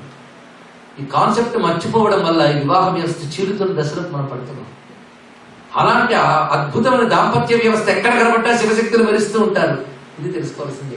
అలాంటి అద్భుతమైనటువంటి మన సంప్రదాయం మరుగున దంపతుల్ని నేను చూశాను. వారే మాచర్ల జయంత్ గారు, సునీత గారు. వారు ఎంతో ఆధారంగా తీసుకొచ్చి వాళ్ళ ఇంట్లో ఆతిథ్యం ఇచ్చి మాకు వాళ్ళందరికీ కొన్ని మంచి మాటలు చెప్దామండి అన్నారు. నేను ఇక్కడ ఎవరికి కూడా ఏదో బోధించాను అని నేను భావించట్లేదు. అందరూ పెద్దవాళ్ళు, ఆలోచన పరులు చాలా మంది ఉన్నారు. మీరు నేను కలిసి కొంత ఆలోచన చేసి అమ్మవారిని ఆరాధన చేసుకున్నాం ఈ పూట అని నేను భావన చేస్తున్నాను. అందరం కలిసి చేసుకున్న ఆరాధన. ఈ చిన్న మందిరం ఒక పెద్ద ఆలయం కావాలి. దానికి మన నుంచి మనదైనటువంటి శక్తిని, మనం ఉత్సాహాన్ని మనం కలగపోసుకోవాలి. ఇవాళ నేను చెప్పి వెళ్ళిపోయిన మాటలు మనస్సులో నిలబెట్టుకుని ఆ శివశక్తులపై భక్తి కలిగి ఆ ఇద్దరికి ఒక పెద్ద ఆలయం ఇక్కడ నిర్మాణం కావాలని మనం భావన చేద్దాం. ఇక్కడున్న దేవతలందరూ ఒక భవ్యమైన గోపురంలోకి వస్తే అప్పుడు మళ్ళీ ఇక్కడ వచ్చినప్పుడు మనం ఆనందపడవచ్చు. అయితే ఇది ఆరంభం ఒక అనుబంధానికి నాంది. ఇక్కడున్న మీ అందరిలో ఉన్న శివశక్తులకు నేను నమస్కారం చేసుకుంటున్నాను. ఎందుకంటే ఈ దేశంలో వచ్చి రాణిస్తున్నారు అంటే మేధాశక్తి బాగా ఉంటేనే రాణిస్తారు. అలాంటి గొప్ప తెలివి ఉన్న కారణం చేతనే మీరు ఇక్కడ రాణిస్తున్నారు, నిలబడగలిగారు. అలాంటి మీ అందరిని అభినందిస్తూ, మనదైన విజ్ఞానం ఒకటి ఉన్నది, మన దేశం ఇచ్చినది. దాన్ని ఇక్కడ పాశ్చాత్యులు కూడా గౌరవిస్తున్నారు. దాన్ని మనం తెలుసుకుని మన జీవితంలో తెచ్చుకునే ప్రయత్నం చేద్దాం, దాన్ని వ్యాప్తి చేద్దాం, దాన్ని ముందు మనం గౌరవిద్దాం, తర్వాత తరాలకు గౌరవం కల్పిద్దాం అనేటువంటి ఉద్దేశంతో మాట్లాడుతూ ఆత్మీయులందరి దగ్గర సెలవు తీసుకుంటూ స్వస్తి. స్వస్తి ప్రజాభ్య పరిపాలయంతాం న్యాయేన మధ్యేన మహిమహీషాః గోబ్రాహ్మణేభ్యః శుభమస్తు నిత్యం లోకాః సమస్తాః సుఖినో భవంతు. కాలే వర్షతు పర్జన్యః పృథివీ సస్యశాలినీ దేశోऽयं క్షోభరహితో బ్రాహ్మణాः సంతు నిర్భయాః అపుత్రాः పుత్రిణः సంతు పుత్రిణः సంతు పౌత్రిణः అధనాः సధనాः సంతు జీవంతు శరదాం శతం. మంగళం కోసలేంద్రాయ మహనీయ గుణాత్మనే చక్రవర్తి తనూజాయ సార్వభౌమాయ మంగళం. అందరి చేత ఇప్పుడు ఒక మంత్రం లాంటి మహావాక్యాన్ని చెప్పడానికి సంకల్పించుకున్నాం. ఈ శివపురాణంలో కృష్ణ పరమాత్మ ఉపమన్యు మహర్షి ఉపదేశించిన మంత్రం ఇది. ఈ మంత్రం శివశక్తులు ఉభయుల్ని కలిసిన మంత్రం. దీన్ని జపం చేసుకున్న ఉభయుల అనుగ్రహం పొందవచ్చు. ఒక్కసారి పలుకుదాం. శ్రద్ధగా సీరియస్ గా తీసుకున్న వారు జపంలో నిత్యం చేసుకోవచ్చు. నమ శివాయ సాంబాయ నమః శివాయ సాంబాయ శాంతాయ పరమాత్మనే శాంతాయ పరమాత్మనే మృత్యుంజయాయ రుద్రాయ మృత్యుంజయాయ రుద్రాయ మహాదేవాయ తే నమః. మహాదేవాయ నమః. నమః శివాయ సాంబాయ నమః శివాయ సాంబాయ శాంతాయ పరమాత్మనే శాంతాయ పరమాత్మనే మృత్యుంజయాయ రుద్రాయ మృత్యుంజయాయ రుద్రాయ మహాదేవాయ తే నమః. మహాదేవాయ నమః. ముఖ్యంగా ఇక్కడ ఈ ఆరంభించుకున్న ఆత్మీయత కొనసాగాలనే ఉద్దేశంతో ఇక్కడ ఎంతో మంది సహకరిస్తే గానీ దంపతులు కూడా చేయలేరు. ఇంతమంది సహోదరులు వచ్చారు వాళ్ళు ఇక్కడికి. అయితే మిగిలిన చోట్ల మీకు కొన్ని వందల మంది వస్తున్నారండి. న్యూజెర్సీ లాంటి చోట్ల మా ఊర్లో అంతమంది లేరు అంటే నేను ఒక మాట అన్నాను. శ్రద్ధగా వినేవాళ్ళు ఇద్దరున్నా చెప్పడానికి సిద్ధమే. శ్రద్ధ తపన ఈ రెండు ఉంటే మనం గ్రహించవచ్చు. అలాగా యువకులు యువతులు ఈ మధ్యకాలంలో చాలా మంది ఇటువంటి గ్రహించి పెద్దలకు మార్గదర్శకంగా నిలబడుతున్నారు. అలాంటి వాళ్ళని నేను అమెరికాలో చాలా చోట్ల చూశాను. వాళ్ళని ప్రత్యేకంగా అభినందిస్తున్నాను. అలాంటి యువకులు కొంతమంది ఇక్కడికి వచ్చారు. ముఖ్యంగా యజ్ఞంలో సహకరించిన దంపతులకు మిత్రుల్లా ఉన్నటువంటి వాడు మా ఆత్మీయుడు చిరంజీవి వినయ్ భరద్వాజకి కూడా కృతజ్ఞతలు చెప్తున్నాను. చాలా సహకరించారు వీరికి. ఇంకా కృష్ణారెడ్డి గారు వీళ్ళందరినీ చూశాను. రాజు గారిని, వాళ్ళందరినీ, రత్న గారిని, రాజు గారిని, వీళ్ళందరినీ ఇంతమంది ఆత్మీయులు వాళ్ళకు ఉన్నారు. వీళ్ళు సంపాదించారు. అందుకే నిరుత్సాహపడకూడదు. కొద్ది మంది ఉన్నా విస్తరిస్తుంది. ఎందుకంటే చిన్న బిందువే తర్వాత సింధు అవుతుంది అని మన పెద్దవాళ్ళు చెప్తారు. ఇంకా ఈ విషయాలపై మీరు ఆలోచన జాగరణ కలగడం కోసమై 15-20 ఏళ్లే మేము చేసిన శ్రమ ఉంటుంది. పెద్దల ద్వారా నేర్చుకున్నటువంటి విద్యని, భగవద్ అనుగ్రహం వల్ల తెలుసుకున్న విద్యని, అనేక గ్రంథాల ద్వారా మనకు లభిస్తున్న విద్యని, ఒకవైపు వేదములు, ఉపనిషత్తులు, అష్టాదశ పురాణాలు, రామాయణ, భారత, భాగవతాలు, కావ్యాలు ఎన్నున్నాయి. వీటి సందర్భాల్లో ప్రవచనాలుగా చెప్పడం జరిగింది.